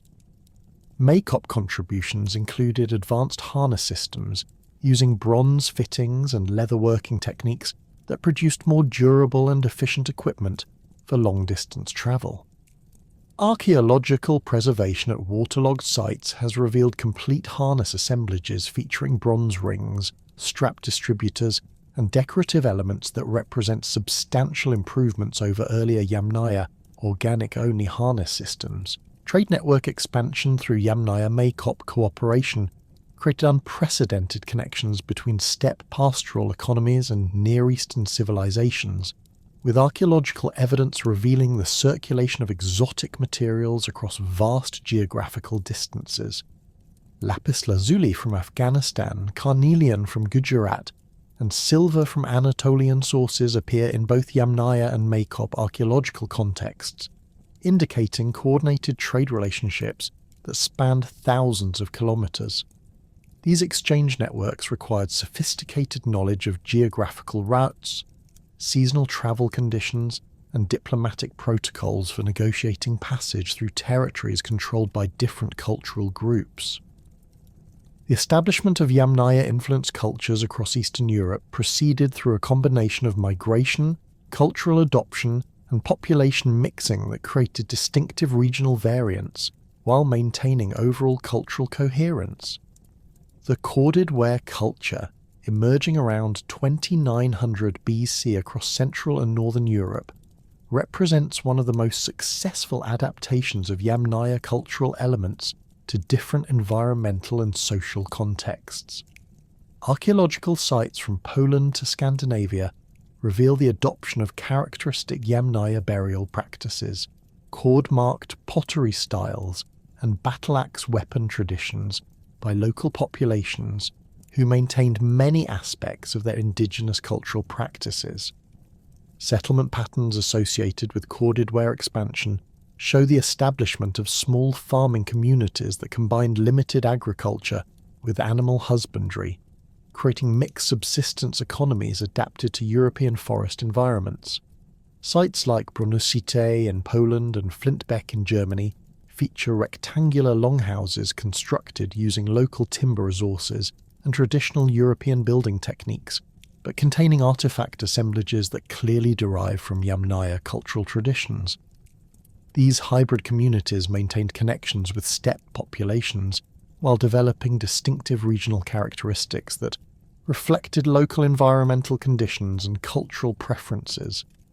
Pottery production within corded-ware communities demonstrates the creative adaptation of Yamnaya decorative techniques to European aesthetic preferences and functional requirements. The characteristic cord-mark decorations appear on vessel forms that combine steppe traditions with local European shapes, creating distinctive regional styles that maintained cultural connections while expressing local identities. Chemical analysis of pottery fabrics reveals the use of local clay sources and tempering materials, indicating that ceramic production remained a community-based activity rather than being controlled by specialist craftsmen. Burial practices among corded-ware populations show selective adoption of Yamnaya mortuary traditions, adapted to European social structures and religious beliefs. Individual grave burials replaced collective interments in many regions, but the elaborate Kurgan construction techniques of the steppes were simplified to smaller earthen mounds or flat grave cemeteries that required less labour investment. Gender differentiation in burial treatment followed Yamnaya patterns, with male graves containing battle axes and female interments featuring pottery and personal ornaments, but the extreme wealth differentiation characteristic of steppe elite burials appears reduced in European contexts. Archaeological evidence for migration routes connecting the Pontic-Caspian steppes with European territories emerges through systematic analysis of pottery distributions, burial practices and genetic markers that track population movements across vast geographical distances. The distribution of Yamnaya-style cord-marked pottery follows clear geographical corridors that connect major river systems, with concentrations along the Dniester, Prut, and Danube valleys indicating primary migration routes into southeastern Europe. Secondary dispersal patterns follow tributary river systems and mountain passes that provided access to interior European territories. Burial practice distributions reveal the systematic spread of Kurgan construction techniques and individual grave burial traditions across Eastern Europe, with chronological sequences indicating westward and northward expansion from steppe source areas. The earliest examples of Yamnaya-style burials in European contexts date to approximately 3000 BC in the Danube Valley, with later appearances in Central European territories around 2800 BC and Scandinavian regions by 2600 BC. This chronological progression supports archaeological models of gradual population movement rather than sudden mass migration events. Genetic analysis of ancient DNA samples from Yamnaya and European archaeological contexts provides direct evidence for population movements and mixing patterns that complement archaeological data on cultural transmission. Studies of Y chromosome haplogroups reveal the widespread distribution of R1b lineages associated with Yamnaya populations throughout European territories that adopted Indo-European languages and cultural practices. Autosomal DNA analysis indicates varying degrees of population mixing, with some regions showing substantial steppe ancestry, while others display more limited genetic impact despite clear cultural influences. The establishment of hybrid communities throughout Eastern Europe created dynamic cultural zones where indigenous populations selectively adopted Yamnaya innovations while maintaining aspects of their traditional practices. These mixed communities served as intermediaries in the transmission of steppe cultural elements to more distant European territories, facilitating the gradual spread of Indo-European languages and cultural practices across the continent. Archaeological evidence reveals considerable regional variation in the degree and nature of cultural synthesis, with some areas showing nearly complete replacement of indigenous traditions, while others maintained greater continuity with pre-Indo-European cultures. Technological transfer patterns associated with Yamnaya expansion demonstrate the selective adoption of innovations based on local environmental conditions and cultural preferences. Wheeled transport technology spread rapidly through regions with suitable terrain and draft animals, but showed limited adoption in mountainous or heavily forested areas where traditional transportation methods remained more practical. Metallurgical techniques expanded most successfully in regions with access to copper and tin resources, while areas lacking metal sources continued to rely primarily on stone tool technologies supplemented by limited quantities of imported metal implements. The demographic revolution that transformed European populations between 3000 and 2500 BC represents one of the most dramatic population replacements documented in human prehistory, with ancient DNA studies revealing that Yamnaya-related ancestry accounts for 70 to 80% of the genetic composition in many European regions by the end of this period. Systematic analysis of skeletal remains from archaeological sites across Central and Western Europe demonstrates that this genetic transformation occurred alongside remarkable cultural continuity in many aspects of daily life, indicating complex processes of integration rather than simple conquest and replacement of indigenous populations. The scale of population movement becomes evident through comparative analysis of genetic markers between early Neolithic European farmers and later Bronze Age populations, with studies of ancient genomes revealing massive influxes of steppe-related ancestry that fundamentally altered the demographic landscape. At sites like Esperstedt in Germany, genetic analysis shows that individuals buried around 2500 BC carried approximately 75% steppe ancestry, compared to virtually none in earlier Neolithic populations from the same region. This dramatic shift occurred over roughly 500 years, indicating sustained migration waves rather than single catastrophic events. Archaeological evidence from settlement sites across the Rhine Valley and Central European plains reveals the establishment of new communities that combined Yamnaya cultural elements with local European traditions in sophisticated hybrid arrangements. The Wartburg culture sites in Hesse demonstrate this synthesis through architectural remains that feature traditional European longhouse construction techniques combined with Yamnaya-style circular structures used for specialized activities. These settlements contain mixed artifact assemblages where cord-marked pottery appears alongside indigenous European ceramic traditions, indicating prolonged periods of cultural coexistence and gradual adoption of steppe practices.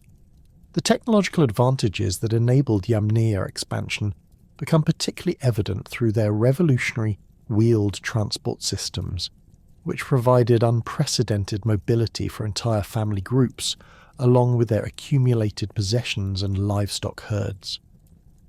Archaeological excavations at Proto-Indo-European in Poland have uncovered complete four-wheeled cart remains dating to 2800 BC, featuring solid wooden wheels measuring 65 centimeters in diameter and reinforced with iron bands that prevented cracking during long-distance travel.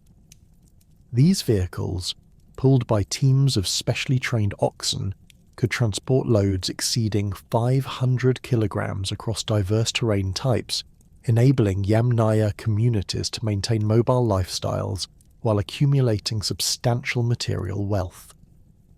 The construction techniques employed in Yamnaya cart manufacturing demonstrate sophisticated woodworking knowledge adapted to the demanding requirements of long-distance steppe travel.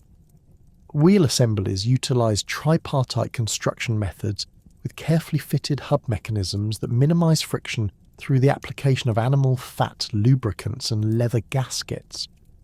The cart bodies featured flexible wooden platforms secured with leather lashings that absorbed shock while maintaining structural integrity over rough terrain.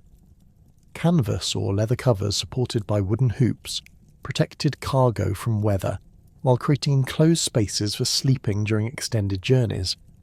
Copper and early bronze metallurgy provided Yamnaya populations with significant technological advantages over European communities that still relied primarily on stone tool technologies. Archaeological analysis of metal artifacts from Yamnaya sites reveals sophisticated knowledge of arsenical bronze production, with alloy compositions containing 3 to 6% arsenic that produce tools and weapons significantly harder and more durable than pure copper implements. The standardization of metal tool forms across vast geographical distances indicates either centralized production centers or rapid knowledge transfer among specialized craftsmen who maintained quality standards through established technical traditions. The distinctive Yamnaya battle axes, characterized by their shaft-hole construction and carefully balanced proportions, required advanced casting techniques using complex multi-piece molds and precise temperature control during bronze working. These weapons combined functional effectiveness with symbolic significance, serving as markers of adult male status and warrior identity within communities that valued martial prowess. Archaeological evidence reveals that battle axe production involved substantial investments in both raw materials and skilled labour, with individual weapons requiring several days of work by experienced metal workers using specialised tools and facilities.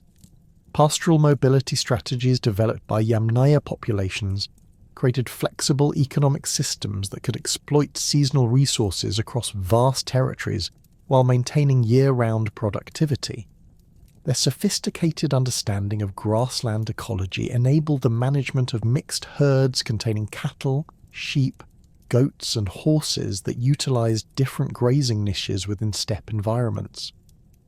Archaeological evidence from seasonal campsites reveals coordinated migration patterns covering distances of 300, 400 kilometers annually, with communities moving between winter shelters in protected river valleys and summer pastures on elevated plateaus. The integration of multiple livestock species created resilient pastoral systems capable of adapting to environmental variations and resource fluctuations that would have devastated single-species herding operations. Cattle provided milk, meat, and draft power while serving as the primary wealth storage mechanism within Yamnaya society. Sheep and goats contributed wool, additional dairy products, and meat from animals capable of exploiting marginal grazing areas unsuitable for larger livestock. Horses initially served as pack animals and occasional cart pullers, before gradually developing into riding mounts that revolutionized communication and warfare capabilities. The encounter between Yamnaya pastoralists and settled agricultural communities created complex interaction zones where different economic systems competed and eventually synthesized into new hybrid arrangements.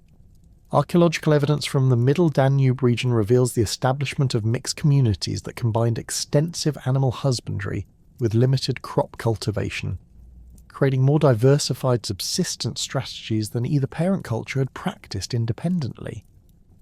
These hybrid economies proved particularly successful in European environments that offered both suitable grazing areas and fertile soils for agricultural development.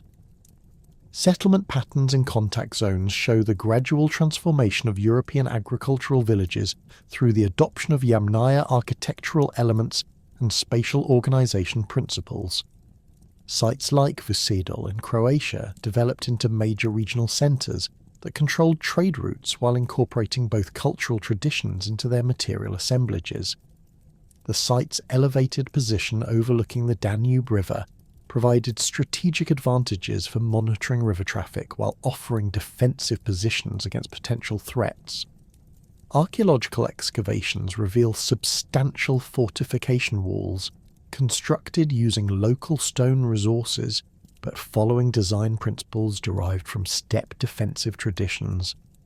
The cultural exchange processes that occurred in these contact zones involved selective adoption of innovations based on practical advantages and cultural compatibility rather than wholesale replacement of indigenous traditions. European communities readily adopted Yamnaya metallurgical techniques and wheeled transport technology while maintaining many aspects of their traditional agricultural practices and settlement patterns. This selective adoption created distinctive regional cultures that combined elements from both traditions while developing unique characteristics adapted to local environmental conditions and social preferences. Linguistic evidence supports archaeological data indicating extensive bilingual periods during which Yamnaya migrants and indigenous European populations developed communication systems that facilitated trade relationships and intermarriage. Proto-Indo-European vocabulary related to agriculture shows clear borrowings from pre-Indo-European substrate languages, indicating that steppe pastoralists learned farming techniques from European communities while transmitting their own specialized knowledge of animal husbandry and metallurgy. These linguistic exchanges created the foundations for later European Indo-European languages that retained vocabulary elements from both cultural traditions. The establishment of new cultural complexes across European territories demonstrates the creative synthesis of Yamnaya innovations, with local traditions that produce distinctive regional variants while maintaining overall cultural coherence. The corded ware culture, emerging around 2900 BC and eventually spanning from the Rhine to the Volga, represents the most successful adaptation of Yamnaya cultural elements to European forest environments. Archaeological sites across this vast territory reveal consistent adoption of characteristic burial practices, pottery styles, and weapon traditions that clearly derive from steppe prototypes, while incorporating local variations in construction techniques and decorative elements. Corded ware settlement patterns show the establishment of small farming communities that practiced mixed agriculture and animal husbandry, creating sustainable economic systems adapted to European environmental conditions. Sites like Flintbeck in northern Germany feature rectangular timber longhouses constructed using traditional European building techniques, but containing artifact assemblages that demonstrate clear connections to steppe cultural traditions. These communities maintained extensive trade networks that connected Atlantic coastal regions with Central Asian resource zones, facilitating the circulation of raw materials and finished goods across unprecedented geographical distances. Burial practices within corded ware territories demonstrate selective adoption of Yamnaya mortuary traditions, adapted to European social structures and available resources. Individual grave burials replaced collective interments in many regions, with deceased individuals positioned in characteristic contracted postures with eastward orientations that mirror steppe practices. However, the elaborate Kurgan construction techniques of the steppes were simplified to smaller earthen mounds or flat grave cemeteries that required less labour investment while maintaining essential symbolic elements of the burial tradition. Gender differentiation in corded ware burial practices follows Yamnaya patterns, but shows adaptation to European social contexts, where women may have held different roles than in steppe societies. Male graves consistently contain battle axes and other weapons that mark warrior identity, while female interments feature pottery vessels, personal ornaments, and tools associated with textile production and food processing. The quality and quantity of grave goods in female burials suggest that women maintained important economic roles within these hybrid communities, possibly controlling aspects of agricultural production and craft specialization. The bell beaker culture, developing slightly later around 2800 BC and eventually spreading from Iberia to Eastern Europe, represents another major regional variant influenced by Yamnaya expansion but adapted to different geographical and cultural contexts. Archaeological evidence reveals that bell beaker communities combined Yamnaya technological innovations with indigenous European traditions and Mediterranean influences, creating distinctive material cultures that emphasized individual status display and long-distance trade relationships. The characteristic bell-shaped pottery vessels that give this culture its name show sophisticated manufacturing techniques and standardized decorative elements that indicate specialized craft production and widespread cultural exchange. Bell beaker metallurgy demonstrates advanced copper and early bronze working techniques that surpassed contemporary European traditions while incorporating innovations from multiple sources including Yamnaya, Mediterranean and Atlantic regions. Archaeological analysis of metal artifacts reveals sophisticated alloy compositions and casting methods that produce tools and weapons of exceptional quality and durability.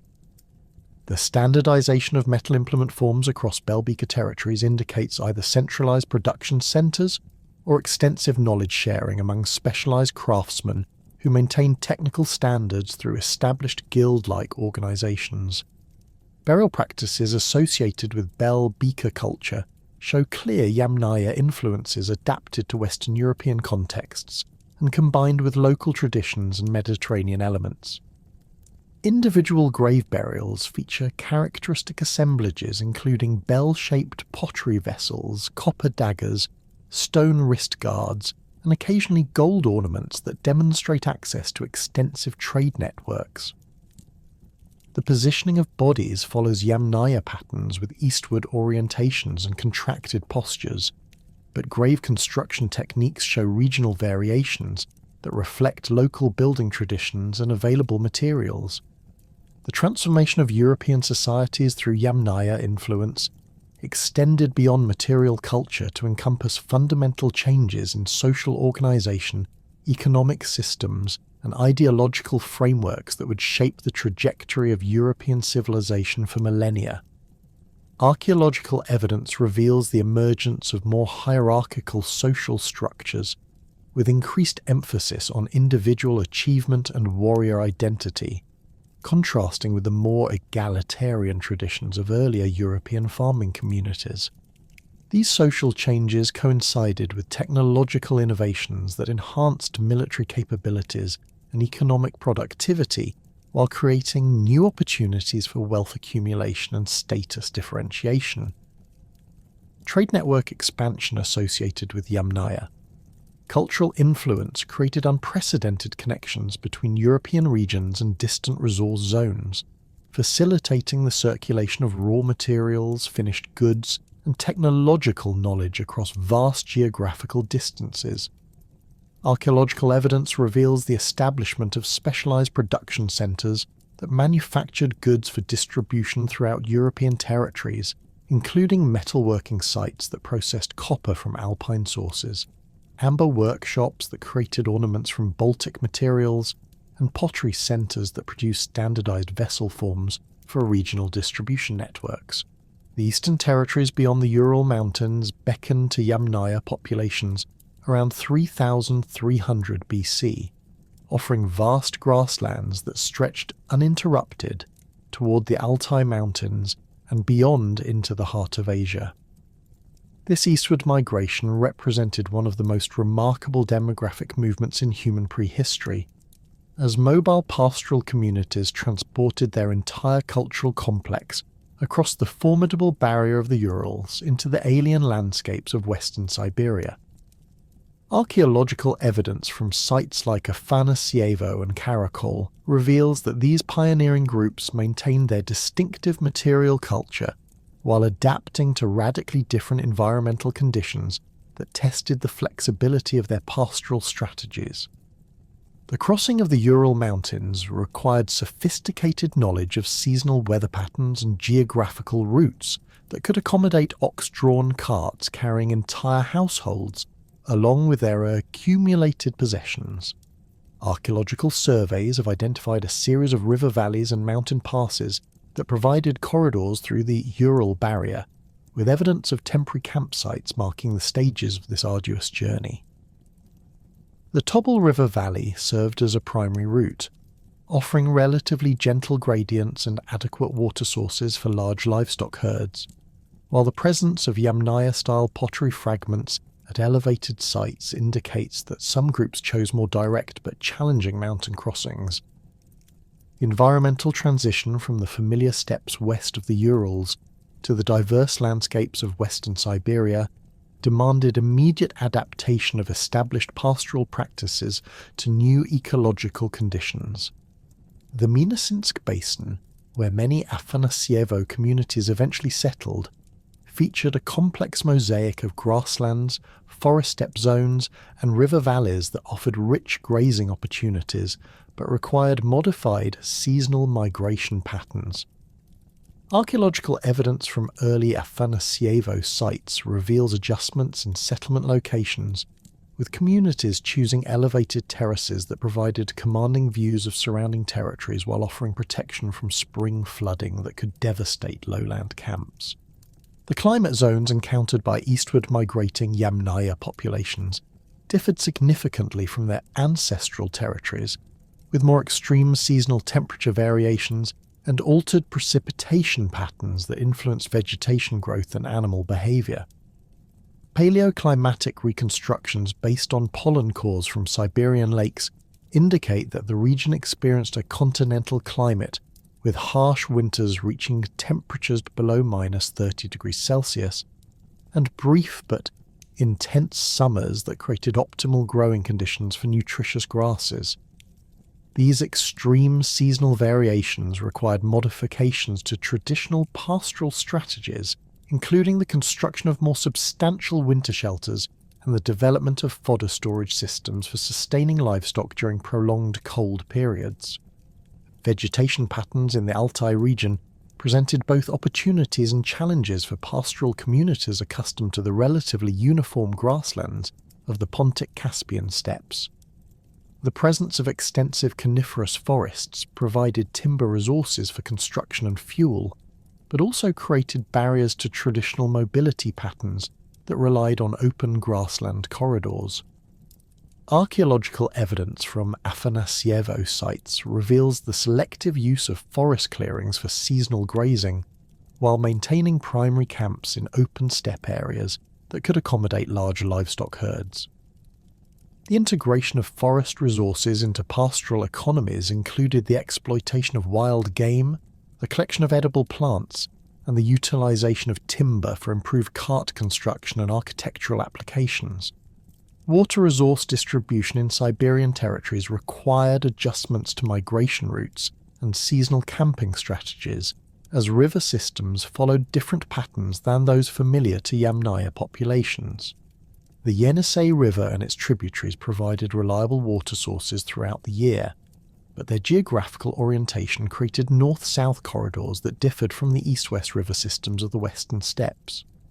Archaeological evidence reveals that Afanasievo communities established base camps along major rivers while developing satellite settlements that exploited seasonal water sources in upland areas during optimal grazing periods. The encounter with indigenous Siberian populations created complex interaction dynamics that influenced the development of distinctive Afanasievo cultural characteristics.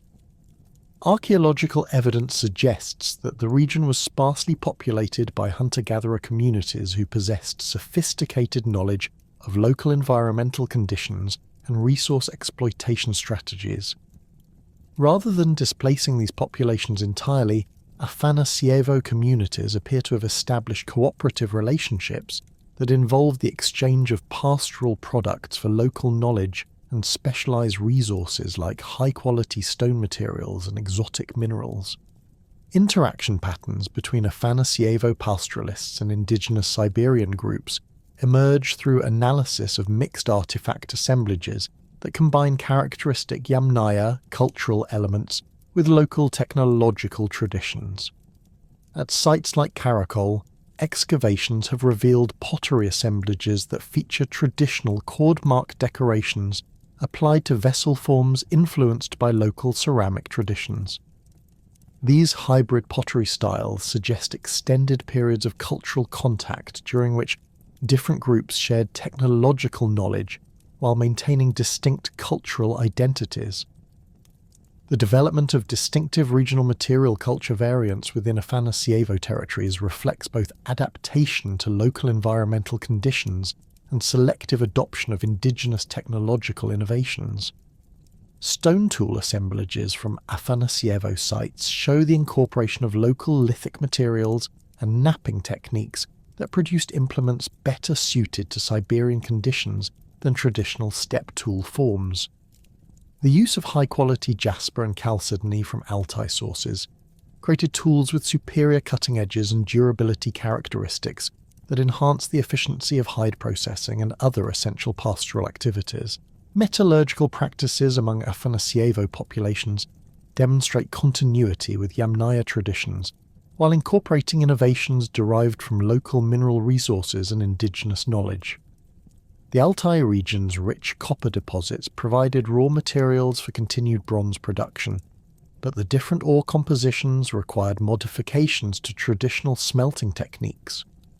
Archaeological evidence from workshop sites reveals the development of new alloy compositions that incorporated local tin sources, creating bronze implements with improved hardness and corrosion resistance compared to earlier arsenical bronze technologies. Copper mining operations established by Afanasievo communities in the Altai Mountains represent some of the earliest evidence of systematic mineral extraction in Siberia, with archaeological surveys revealing extensive networks of shallow pits and galleries that exploited surface ore deposits.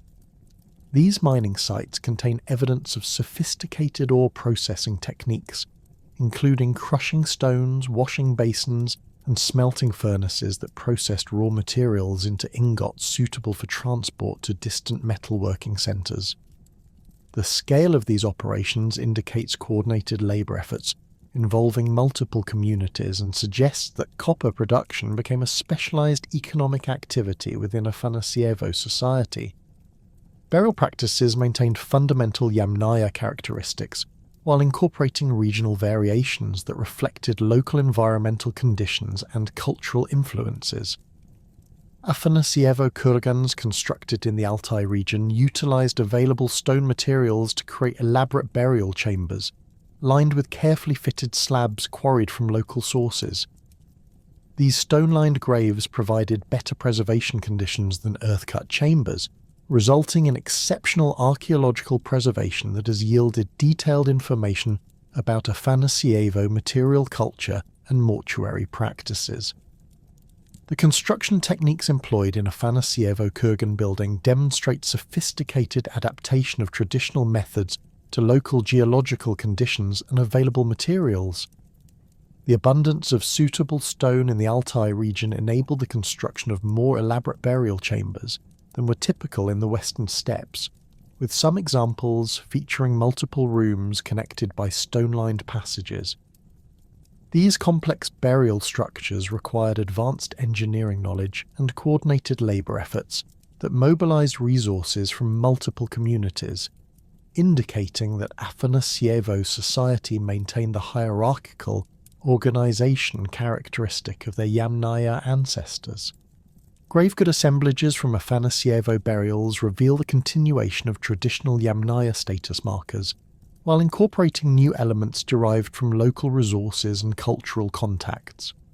Elite male burials contain characteristic copper daggers and stone battle axes that clearly derive from Western steppe prototypes, but also feature ornaments made from local materials including jade, serpentine, and other decorative stones not available in Western territories. These exotic materials demonstrate the development of new trade networks that connected Afanasievo communities with resource zones throughout Central Asia. Pottery production within Afanasievo communities maintained the distinctive cord mark decoration techniques that marked Yamnaya cultural identity, while adapting vessel forms to local functional requirements and aesthetic preferences. Archaeological analysis reveals that Afanasievo potters continued to use traditional manufacturing methods, but incorporated local clay sources and tempering materials that created ceramics with different physical properties than Western steppe examples. The resulting pottery assemblages display remarkable consistency in decorative elements, while showing subtle variations in form and fabric that reflect regional adaptation.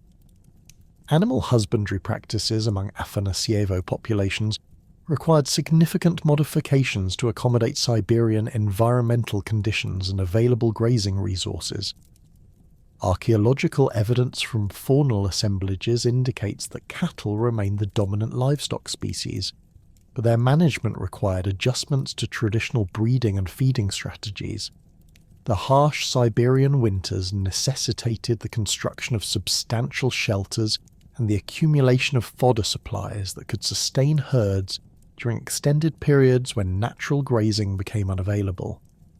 The integration of local animal species into Afanasievo pastoral systems created more diversified herding strategies that enhanced economic stability and resource utilization efficiency. Archaeological evidence reveals the incorporation of yaks into some herds, providing animals better adapted to high-altitude conditions and extreme cold than traditional cattle breeds. These hardy animals could exploit marginal grazing areas and survive harsh winter conditions while providing milk, meat, and fibre products that supplemented traditional pastoral resources. Horse breeding among Afanasievo populations appears to have intensified compared to Western Yamnaya practices, possibly in response to the greater distances involved in managing territories across Siberian landscapes. Archaeological evidence from horse burials indicates selective breeding for larger, more robust animals capable of carrying heavier loads and travelling longer distances than earlier steppe horses. The development of improved horse breeds may have contributed to the gradual adoption of mounted riding techniques that would eventually revolutionise steppe warfare and communication systems. Settlement patterns established by Afanasievo communities reflect adaptations to Siberian environmental conditions, while maintaining the mobile lifestyle characteristic of pastoral societies. Archaeological surveys reveal networks of seasonal sites positioned to exploit optimal grazing areas during different periods of the annual cycle, with base camps located in sheltered valleys that provided protection during harsh winter months. These settlement systems required detailed knowledge of local environmental conditions and resource availability that was acquired through extended exploration and interaction with indigenous populations. The establishment of long-distance trade connections linking Afanasievo territories with both European and Central Asian cultural spheres created unprecedented exchange networks that facilitated the circulation of goods, technologies and ideas across vast geographical distances. Archaeological evidence reveals the presence of materials from diverse sources, including Baltic amber, Mediterranean shells, Central Asian turquoise, and Chinese jade in Afanasievo archaeological contexts.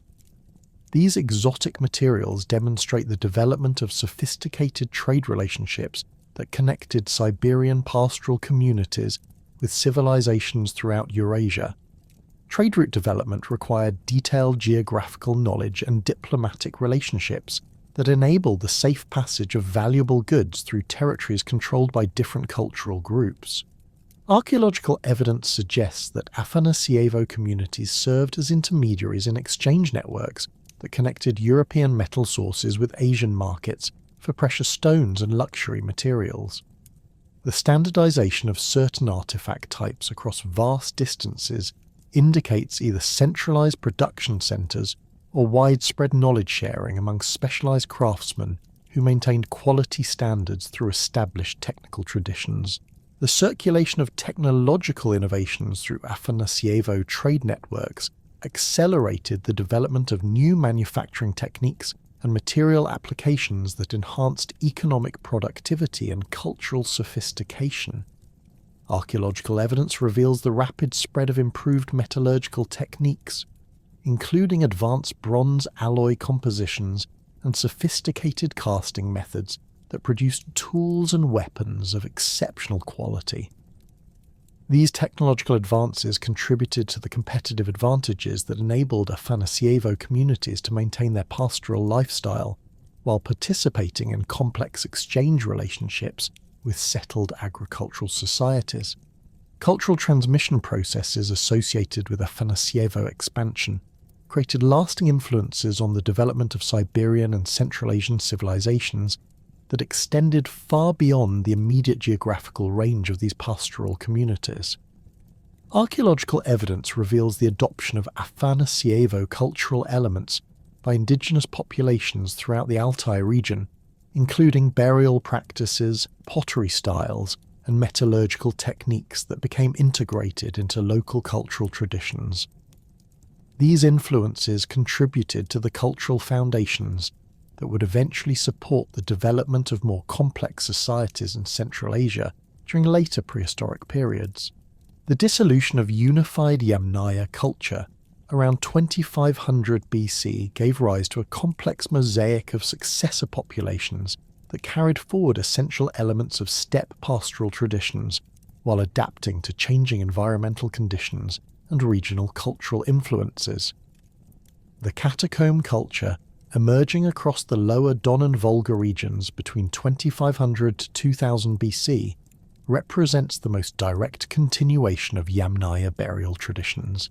Yet archaeological evidence reveals significant modifications in mortuary architecture that reflect evolving religious beliefs and social organisation. Excavations at sites like Verkhny Tarasov and Kalinovka have uncovered elaborate underground burial chambers accessed through vertical shafts, creating catacomb-like structures that required sophisticated engineering knowledge and substantial labour investment. These catacomb burial complexes demonstrate remarkable architectural sophistication, with chambers carved into lowest deposits reaching depths of 4 metres below surface level. The construction process involved excavating narrow entrance shafts measuring approximately 1 metre in diameter, followed by the careful hollowing of horizontal burial chambers that could accommodate multiple interments. Stone slabs quarried from distant sources sealed chamber entrances, while wooden supports prevented collapse during construction phases. The resulting underground spaces provided enhanced protection for burial goods and human remains, creating preservation conditions that have yielded exceptional archaeological assemblages containing organic materials rarely found in earlier Yamnaya contexts. Burial practices within catacomb culture contexts maintained fundamental Yamnaya elements while introducing innovations that suggest evolving spiritual concepts and social relationships. The characteristic eastward orientation of deceased individuals continued, but body positioning showed greater variation than earlier traditions, with some individuals placed in extended postures rather than the contracted positions typical of Yamnaya burials. Gravegood assemblages retained emphasis on copper and bronze weapons for male interments, but pottery styles evolved toward more elaborate decorative schemes featuring geometric patterns applied using stamp and incision techniques rather than simple cord marking methods. The catacomb culture's ceramic traditions reveal sophisticated pottery production techniques that surpassed earlier Yamnaya achievements in both decorative complexity and functional design. Vessels from sites like Manitskaya and Pervomaski feature intricate geometric patterns created through multiple decorative techniques applied in carefully planned sequences. These decorations included stamped motifs, incised lines, and applied cordons that created complex visual compositions requiring substantial skill and artistic planning. The standardization of decorative elements across different sites indicates either specialized pottery production centers or extensive knowledge sharing among craftsmen who maintain consistent aesthetic standards throughout catacomb territories. Technological innovations within catacomb metalworking traditions demonstrate continued advancement in bronze production techniques and tool design that built upon Yamnaya foundations, while incorporating new knowledge from expanding trade networks. Archaeological analysis of metal artifacts reveals improved alloy compositions with more consistent tin content, indicating access to reliable tin sources and enhanced smelting techniques.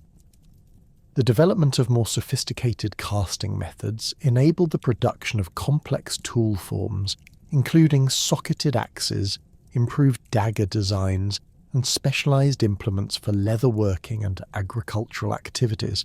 The Poltavka culture, developing contemporaneously with catacomb traditions but centered in the Middle Volga region, represents another major evolutionary branch of Yamnaya cultural heritage that adapted steppe pastoral strategies to different environmental conditions and resource opportunities. Archaeological evidence from sites like Lopatino and Lipovka reveals communities that maintained mobile pastoral lifestyles while developing distinctive material culture traditions that reflected regional preferences and available materials. Poltavka burial practices simplified earlier Yamnaya Kurgan construction methods, creating smaller earthen mounds that required less labour investment while preserving essential symbolic elements of the mortuary tradition. Poltavka pottery production developed unique stylistic characteristics that distinguished these communities from both Yamnaya predecessors and contemporary catacomb populations. Ceramic vessels from Poltavka sites featured distinctive rim forms and surface treatments that reflect local aesthetic preferences and functional requirements. The decoration techniques emphasize simple geometric patterns applied through chord marking and incision methods, creating visually distinctive assemblages that maintained cultural connections with steppe traditions while expressing regional identity. Chemical analysis of pottery fabrics reveals the use of local clay sources and tempering materials, indicating that ceramic production remained a community-based activity adapted to available resources. The economic foundations of Poltavka society continued to emphasize cattle herding as the primary subsistence strategy, but archaeological evidence reveals modifications to traditional pastoral practices that reflected changing environmental conditions and resource availability. Faunal assemblages from Poltavka sites show increased percentages of sheep and goat remains compared to earlier Yamnaya contexts, suggesting adaptations to more arid conditions that favoured small ruminants over cattle in certain ecological zones.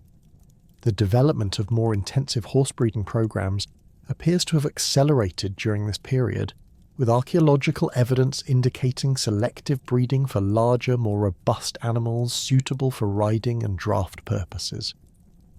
Settlement patterns associated with Poltavka culture demonstrate continued mobility while revealing adaptations to regional environmental conditions and resource distribution.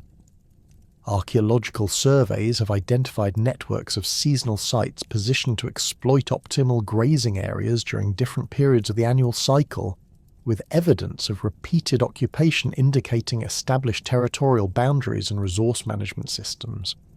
Winter settlements feature more substantial architectural remains than typical Yamnaya sites, including semi-subterranean structures with elaborate hearth systems designed to conserve fuel during harsh cold periods. The emergence of the Srubnaya culture around 1800 BC represents the culmination of Bronze Age steppe cultural development, incorporating technological innovations and social organizational principles that built upon centuries of pastoral adaptation and cultural evolution. Archaeological evidence from major Srubnaya sites like Pokrovsk and Alexievka reveals communities that achieved unprecedented levels of craft specialization and trade network integration while maintaining fundamental pastoral economic strategies. The culture's name derives from the distinctive log-framed burial chambers that replaced earlier stone-lined constructions, demonstrating sophisticated woodworking techniques and access to substantial timber resources. Srubnaya burial architecture represents a significant departure from earlier steppe traditions, with rectangular wooden chambers constructed using carefully fitted log walls that created weatherproof environments for preserving burial goods and human remains. These timber constructions required advanced carpentry skills and access to high-quality wood resources, indicating either local forest exploitation or long-distance timber trade relationships. The standardization of construction techniques across Srubnaya territories suggests either centralized training programs for specialized craftsmen or extensive knowledge sharing among communities separated by vast geographical distances.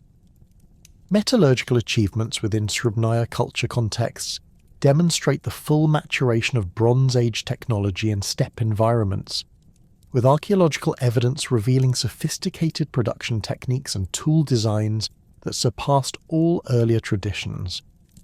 Workshop areas at sites like Berezhnovka contain evidence for complex bronze casting operations using advanced furnace designs and multi-piece molds that enabled the production of elaborate weapons and tools. The development of tin-bronze alloys with optimal composition ratios created implements with superior hardness and durability characteristics compared to earlier arsenical bronze technologies.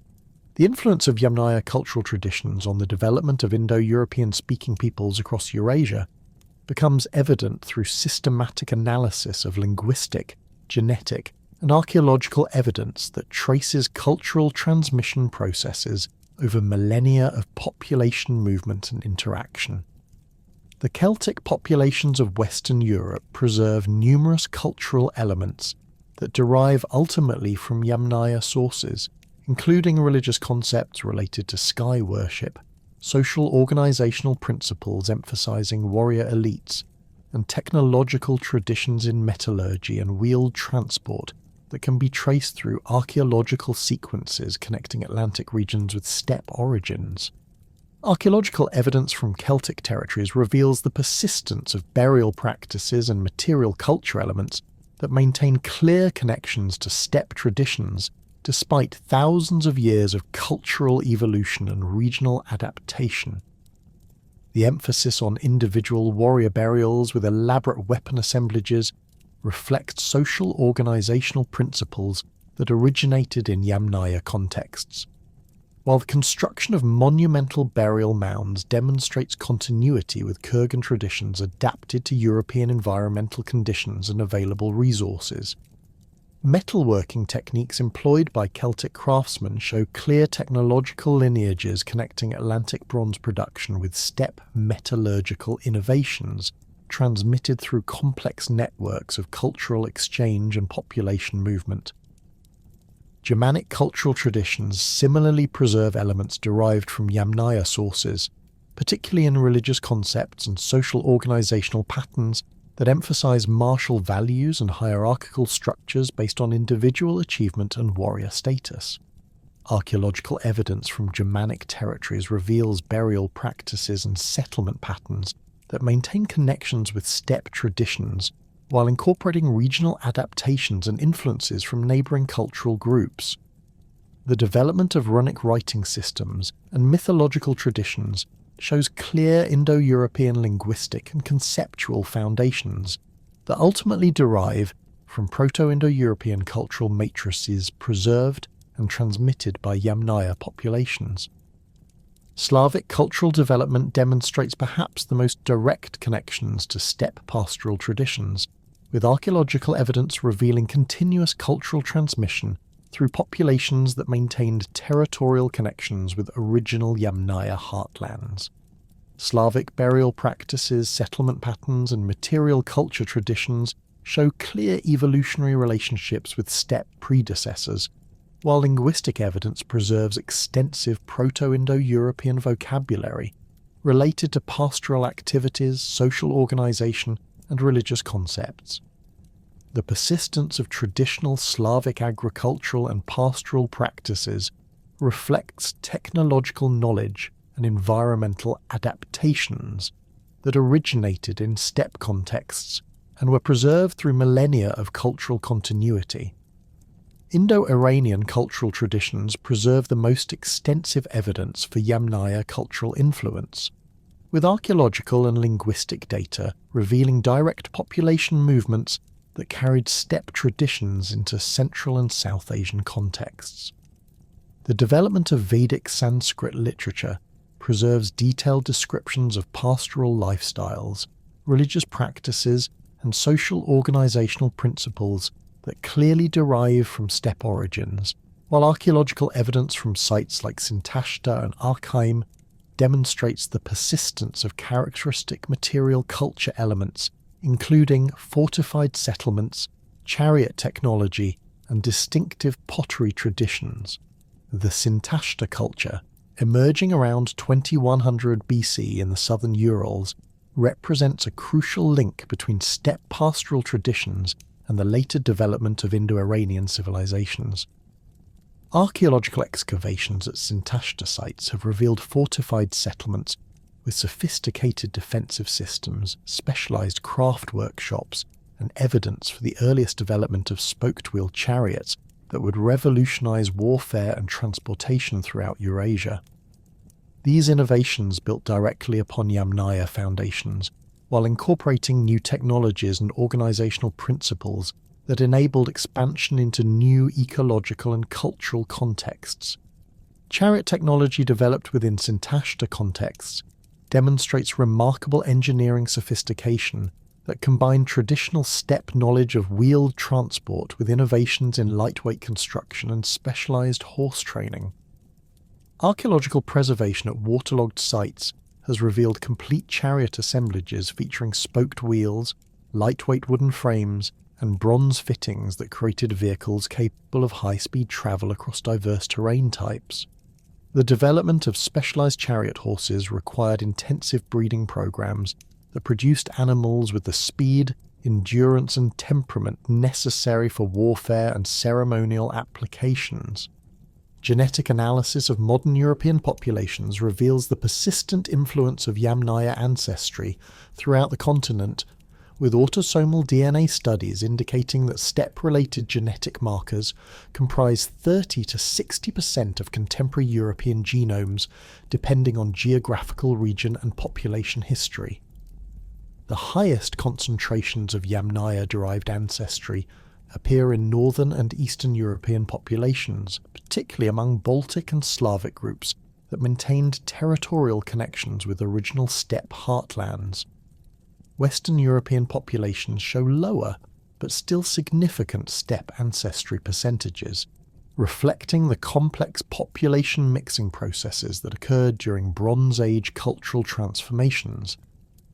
Y chromosome haplogroup distributions provide additional evidence for Yamnaya genetic influence, with R1b and R1a lineages associated with steppe populations showing widespread distribution throughout European territories that adopted Indo-European languages and cultural practices.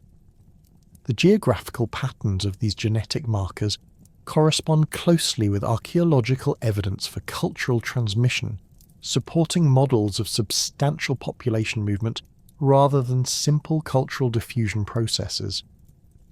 Detailed analysis of Y chromosome diversity reveals multiple expansion waves that carried different steppe lineages into various European regions during different chronological periods.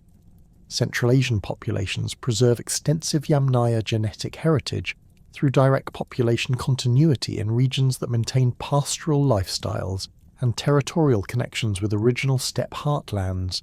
Genetic analysis of contemporary Kazakh, Kyrgyz, and other Central Asian groups reveals substantial steppe ancestry percentages that reflect thousands of years of cultural and genetic continuity with Yamnaya populations.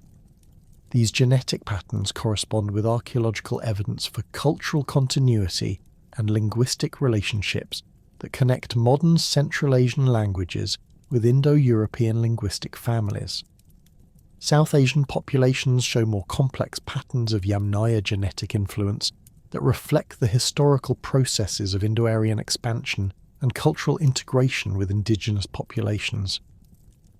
Genetic studies reveal varying degrees of steppe ancestry across different South Asian groups, with higher percentages among populations that speak Indo-European languages and maintain cultural traditions that show clear connections to steppe origins. The timing and patterns of genetic admixture correspond with archaeological evidence for cultural changes associated with Indo-Aryan expansion into the Indian subcontinent during the 2nd millennium BC. Archaeological continuities between Yamnaya traditions and later Indo-European cultures extend beyond burial practices to encompass settlement patterns, technological traditions, and material culture elements that demonstrate persistent cultural transmission across vast geographical and chronological distances. The emphasis on fortified hilltop settlements that characterized many later Indo-European societies reflects defensive strategies and territorial organization principles that originated in steppe contexts, where mobility and security concerns shaped community planning decisions. These settlement patterns adapted to local environmental conditions while maintaining fundamental organizational principles derived from pastoral origins. Material culture continuities include technological traditions in metallurgy, pottery production, and textile manufacturing that show clear evolutionary relationships connecting later Indo-European achievements with steppe innovations. The development of advanced bronze-working techniques, distinctive pottery styles, and specialized textile production methods demonstrates the persistence of cultural knowledge transmitted through generations of craftsmen who maintain technical standards and aesthetic preferences derived from Yamnaya sources. These technological traditions provided competitive advantages that enabled Indo-European expansion and cultural dominance across diverse geographical and cultural contexts. The systematic investigation of Yamnaya culture began in the 1880s with Russian archaeologist Vasily Gorodtsov's excavations along the Don River, where he encountered the distinctive Kurgan burial mounds that would eventually revolutionize understanding of European prehistory. Working with primitive tools and limited funding, Gorodtsov's team uncovered dozens of burial chambers containing skeletal remains positioned in characteristic contracted postures, accompanied by cord-marked pottery and copper implements that clearly differed from contemporary Neolithic cultures. His meticulous documentation of burial orientations, gravegood assemblages, and Kurgan construction techniques established foundational methodologies that guided subsequent investigations across the Pontic-Caspian steppes for nearly a century. The early decades of the 20th century witnessed expanding archaeological investigations throughout the Soviet Union, with expeditions led by researchers like Mikhail Artamonov and Alexei Terenoshkin systematically documenting Kurgan complexes across Ukraine, southern Russia, and Kazakhstan. These large-scale excavations, supported by state funding and employing teams of dozens of workers, uncovered thousands of Yamnaya burials that revealed the culture's vast geographical distribution and remarkable consistency in material traditions. The Berezhnyovka cemetery excavations during the 1950s proved particularly significant, yielding over 200 individual burials that demonstrated sophisticated social hierarchies and extensive trade networks connecting steppe populations with the distant civilizations. Soviet archaeological methodology emphasized comprehensive site documentation and statistical analysis of artifact assemblages, creating detailed databases that enabled comparative studies across different regions and chronological periods. Researchers like Leo Klayan and Igor Diakonov developed systematic approaches to pottery analysis, metallurgical studies, and burial practice interpretation that established Yamnaya culture as a distinct archaeological entity with clear temporal and geographical boundaries. Their work identified diagnostic artifact types, settlement patterns, and cultural practices that distinguished Yamnaya populations from contemporary groups while revealing internal variations that reflected regional adaptations and chronological developments. The political isolation of Soviet archaeology during the Cold War period limited international collaboration but fostered intensive regional research programs that produced unprecedented detailed knowledge of steppe prehistory. Soviet archaeologists excavated hundreds of Kurgan complexes using standardized methodologies that enabled systematic comparison of burial practices, artifact assemblages, and settlement patterns across vast territories. This comprehensive approach revealed the full scope of Yamnaya cultural influence while documenting the complex processes of cultural transmission and regional adaptation that characterized steppe societies during the 4th and 3rd millennia BC. Western archaeological interest in Yamnaya culture intensified during the 1960s and 1970s as researchers like Maria Gimbutas began incorporating Soviet discoveries into broader theoretical frameworks addressing Indo-European origins and European cultural development. Gimbutas's Kurgan hypothesis synthesized archaeological evidence with linguistic reconstructions to argue that Yamnaya populations represented the ancestral Indo-Europeans, whose migrations transformed European societies during the Bronze Age. Her work sparked decades of scholarly debate while establishing Kurgan burial traditions as crucial evidence for understanding prehistoric population movements and cultural change processes. The development of radiocarbon dating techniques during the 1960s revolutionized Yamnaya chronology by providing absolute dates for archaeological contexts that had previously relied on relative dating methods based on artifact typologies and stratigraphic relationships. Systematic radiocarbon dating programs revealed that Yamnaya culture emerged around 3500 BC and persisted until approximately 2500 BC, with regional variations in timing that reflected different environmental conditions and cultural influences. These chronological frameworks enabled more precise correlation with contemporary cultures and provided temporal contexts for understanding the processes of cultural development and population movement. Calibrated radiocarbon dates from major Yamnaya sites established detailed chronological sequences that reveal the culture's internal development and regional variations over nearly a millennium of cultural continuity.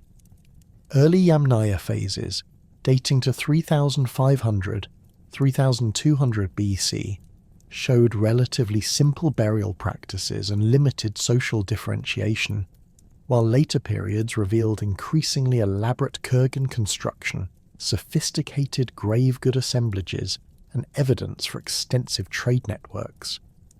These temporal patterns demonstrated that Yamnaya culture underwent significant internal development rather than representing a static cultural tradition, with innovations in technology, social organization, and economic systems occurring throughout its existence. International collaborative research projects beginning in the 1990s brought together archaeologists from multiple countries to investigate Yamnaya sites, using advanced methodologies and theoretical approaches that transcended earlier national boundaries. The Steppe Roots project, coordinated by researchers from Germany, Russia, and Ukraine, employed standardized excavation techniques and analytical methods to investigate Kurgan complexes across different regions while maintaining consistent documentation standards. These collaborative efforts produced comprehensive databases that enabled sophisticated statistical analyses of burial practices, artifact distributions, and settlement patterns across the entire Yamnaya cultural sphere. Multidisciplinary approaches developed during the late 20th century integrated archaeological evidence with paleo-environmental reconstructions, isotopic analyses, and technological studies that provided detailed insights into Yamnaya subsistence strategies, mobility patterns, and cultural practices. Pollen analysis from lake cores and archaeological contexts revealed the environmental conditions that influenced Yamnaya cultural development, while isotopic studies of human and animal remains provided direct evidence for dietary practices and seasonal migration patterns. These scientific approaches transformed understanding of Yamnaya society, from general cultural descriptions to detailed reconstructions of daily life, economic systems, and environmental adaptations.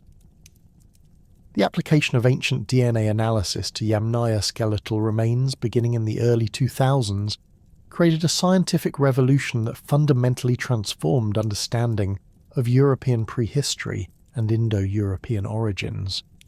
Initial mitochondrial DNA studies revealed genetic patterns that supported archaeological evidence for population movements, while subsequent whole genome analyses demonstrated the massive demographic impact of Yamnaya expansion across Europe and Asia.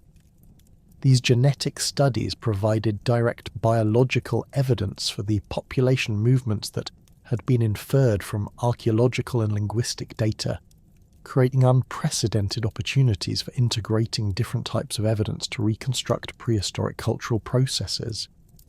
Breakthrough discoveries in ancient DNA extraction and analysis techniques enabled researchers to recover genetic material from Yamnaya skeletal remains dating back over 5,000 years, revealing detailed patterns of population structure, migration routes, and genetic admixture that occurred during prehistoric cultural expansions.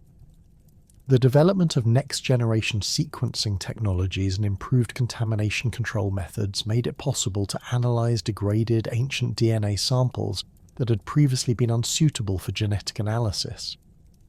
These technical advances opened new research possibilities while establishing ancient DNA analysis as an essential component of archaeological investigation. Large-scale ancient DNA studies published during the 2010 era reveal the extraordinary genetic impact of Yamnaya expansion, with autosomal DNA analysis demonstrating that steppe-related ancestry comprises 30 to 70% of modern European genomes, depending on geographical region and population history. The 2015 study by Haak and colleagues analysed over 230 ancient European genomes and demonstrated that Yamnaya-related populations replaced approximately 75% of the genetic ancestry in Central European populations during the 3rd millennium BC. These findings provided direct biological evidence for massive population movements that had been hypothesized based on archaeological and linguistic evidence, but never directly demonstrated. Y chromosome analysis revealed the predominance of haplogroup R1b among Yamnaya males, with this genetic lineage showing widespread distribution throughout European populations that adopted Indo-European languages and cultural practices.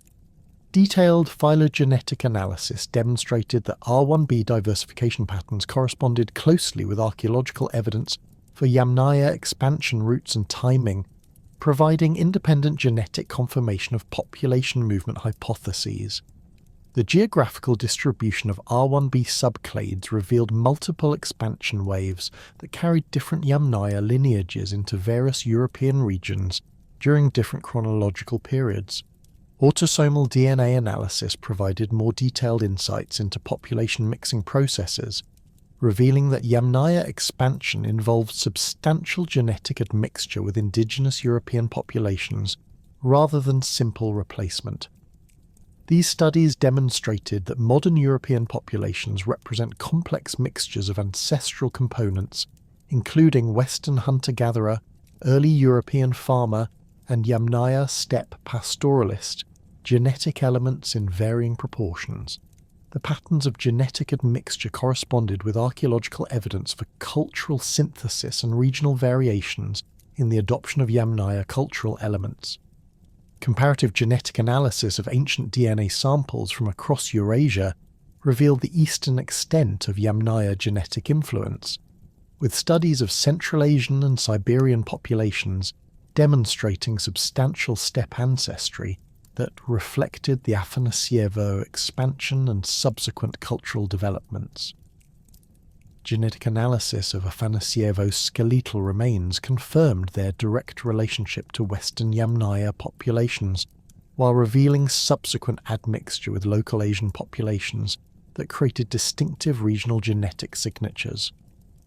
These findings supported archaeological evidence for long-distance population movements, while demonstrating the complex processes of cultural and genetic interaction that occurred in contact zones. South Asian genetic studies revealed more complex patterns of steppe ancestry that reflected the historical processes of Indo-Aryan expansion and cultural integration with indigenous populations. Ancient DNA analysis of skeletal remains from the Indus Valley and subsequent cultures demonstrated that steppe genetic influence appeared in South Asia around 2000 to 1500 BC, corresponding with archaeological evidence for cultural changes associated with Indo-Aryan expansion. The timing and patterns of genetic admixture provided crucial evidence for understanding the processes of Indo-European expansion into the Indian subcontinent. Linguistic synthesis supporting the steppe hypothesis gained substantial reinforcement from genetic discoveries that provided biological evidence for the population movements hypothesized by comparative linguistics and archaeological research. The correlation between genetic ancestry patterns and Indo-European language distributions created unprecedented opportunities for integrating biological and cultural evidence to reconstruct prehistoric population movements and cultural transmission processes. Phylogenetic analysis of Indo-European languages showed branching patterns that corresponded closely with genetic divergence patterns among populations carrying Yamnaya ancestry. Archaeological and linguistic evidence for wheeled transport technology provided crucial support for the steppe hypothesis by demonstrating that Proto-Indo-European speakers possessed the technological capabilities necessary for large-scale population movements. Reconstructed Proto-Indo-European vocabulary included detailed terminology for wheels, axles, and draft animals that corresponded precisely with archaeological evidence for Yamnaya transport innovations. The chronological correspondence between wheeled transport development and Indo-European linguistic divergence supported models of technology-enabled population expansion that transformed European and Asian societies. Metallurgical evidence supported linguistic reconstructions of Proto-Indo-European vocabulary related to copper and bronze working, with archaeological analysis revealing sophisticated metallurgical knowledge among Yamnaya populations that corresponded with reconstructed technical terminology. The standardization of metal tool forms across Yamnaya territories indicated either centralized production centers or extensive knowledge sharing among specialized craftsmen who maintained technical standards through established cultural traditions. These technological achievements provided competitive advantages that enabled Yamnaya expansion while creating the cultural foundations for later Indo-European metallurgical traditions. Contemporary debates regarding Yamnaya chronology continue to refine understanding of cultural development processes and regional variations within the broader cultural complex. Recent radiocarbon dating programs have revealed more precise temporal frameworks that distinguish between early Yamnaya phases characterized by relatively simple cultural expressions and later periods featuring elaborate social hierarchies and extensive trade networks. These chronological refinements enable more sophisticated analyses of cultural change processes while revealing the dynamic nature of Yamnaya society over nearly a millennium of cultural continuity. Migration pattern reconstructions based on integrated archaeological, genetic, and linguistic evidence continue to reveal new details about the routes, timing, and demographic scale of Yamnaya expansion across Eurasia. Recent studies have identified multiple expansion waves that carried different cultural and genetic elements into various regions during different chronological periods, creating complex patterns of cultural transmission and population mixing. These detailed reconstructions provide insights into the mechanisms of prehistoric cultural change, while demonstrating the sophisticated organizational capabilities of Yamnaya societies. Ongoing research questions address fundamental issues regarding the social organization, economic systems, and cultural practices that enabled Yamnaya expansion, while investigating the long-term consequences of these prehistoric population movements for later historical developments. Current research programs employ increasingly sophisticated analytical techniques, including proteomics, isotopic analysis, and computational modelling to investigate aspects of Yamnaya society that remain poorly understood through traditional archaeological approaches. These multidisciplinary investigations continue to reveal new aspects of Yamnaya culture, while refining theoretical models of prehistoric cultural change. The cultural impact of Yamnaya expansion on world history extends far beyond their immediate geographical and chronological boundaries, with their innovations in transportation, metallurgy, and social organization providing foundations for later civilizational developments throughout Eurasia. The wheeled transport technology pioneered by Yamnaya populations enabled subsequent cultural expansions and trade network developments that connected distant regions while facilitating the circulation of goods, technologies, and ideas across unprecedented geographical distances. Their metallurgical innovations contributed to the technological foundations that supported Bronze Age civilizations throughout Europe and Asia.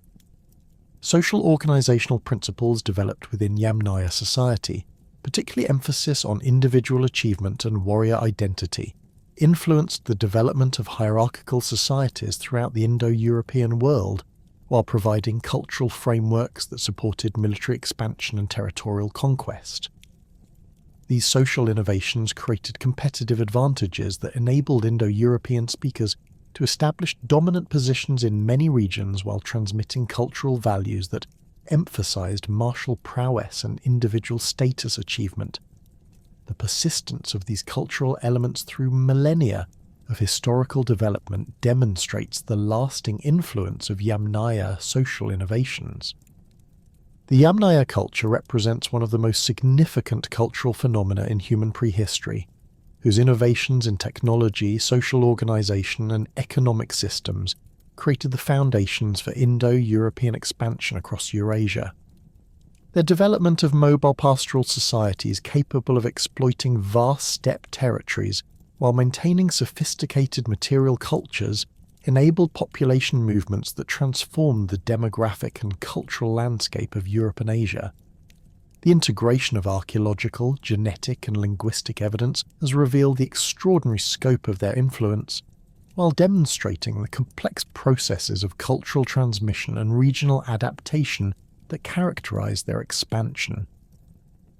Modern scientific investigations continue to refine understanding of Yamnaya society, while revealing new aspects of their cultural achievements and historical significance.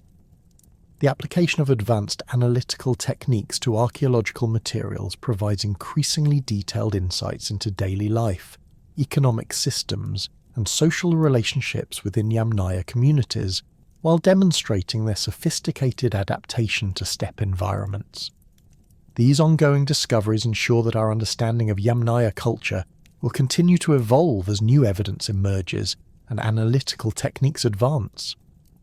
The legacy of Yamnaya culture extends through thousands of years of subsequent historical development, with their genetic, linguistic, and cultural contributions forming essential components of European and Asian civilizations. Their innovations in transportation, metallurgy, and social organization provided technological and organizational foundations that supported the development of complex societies throughout the Indo-European world.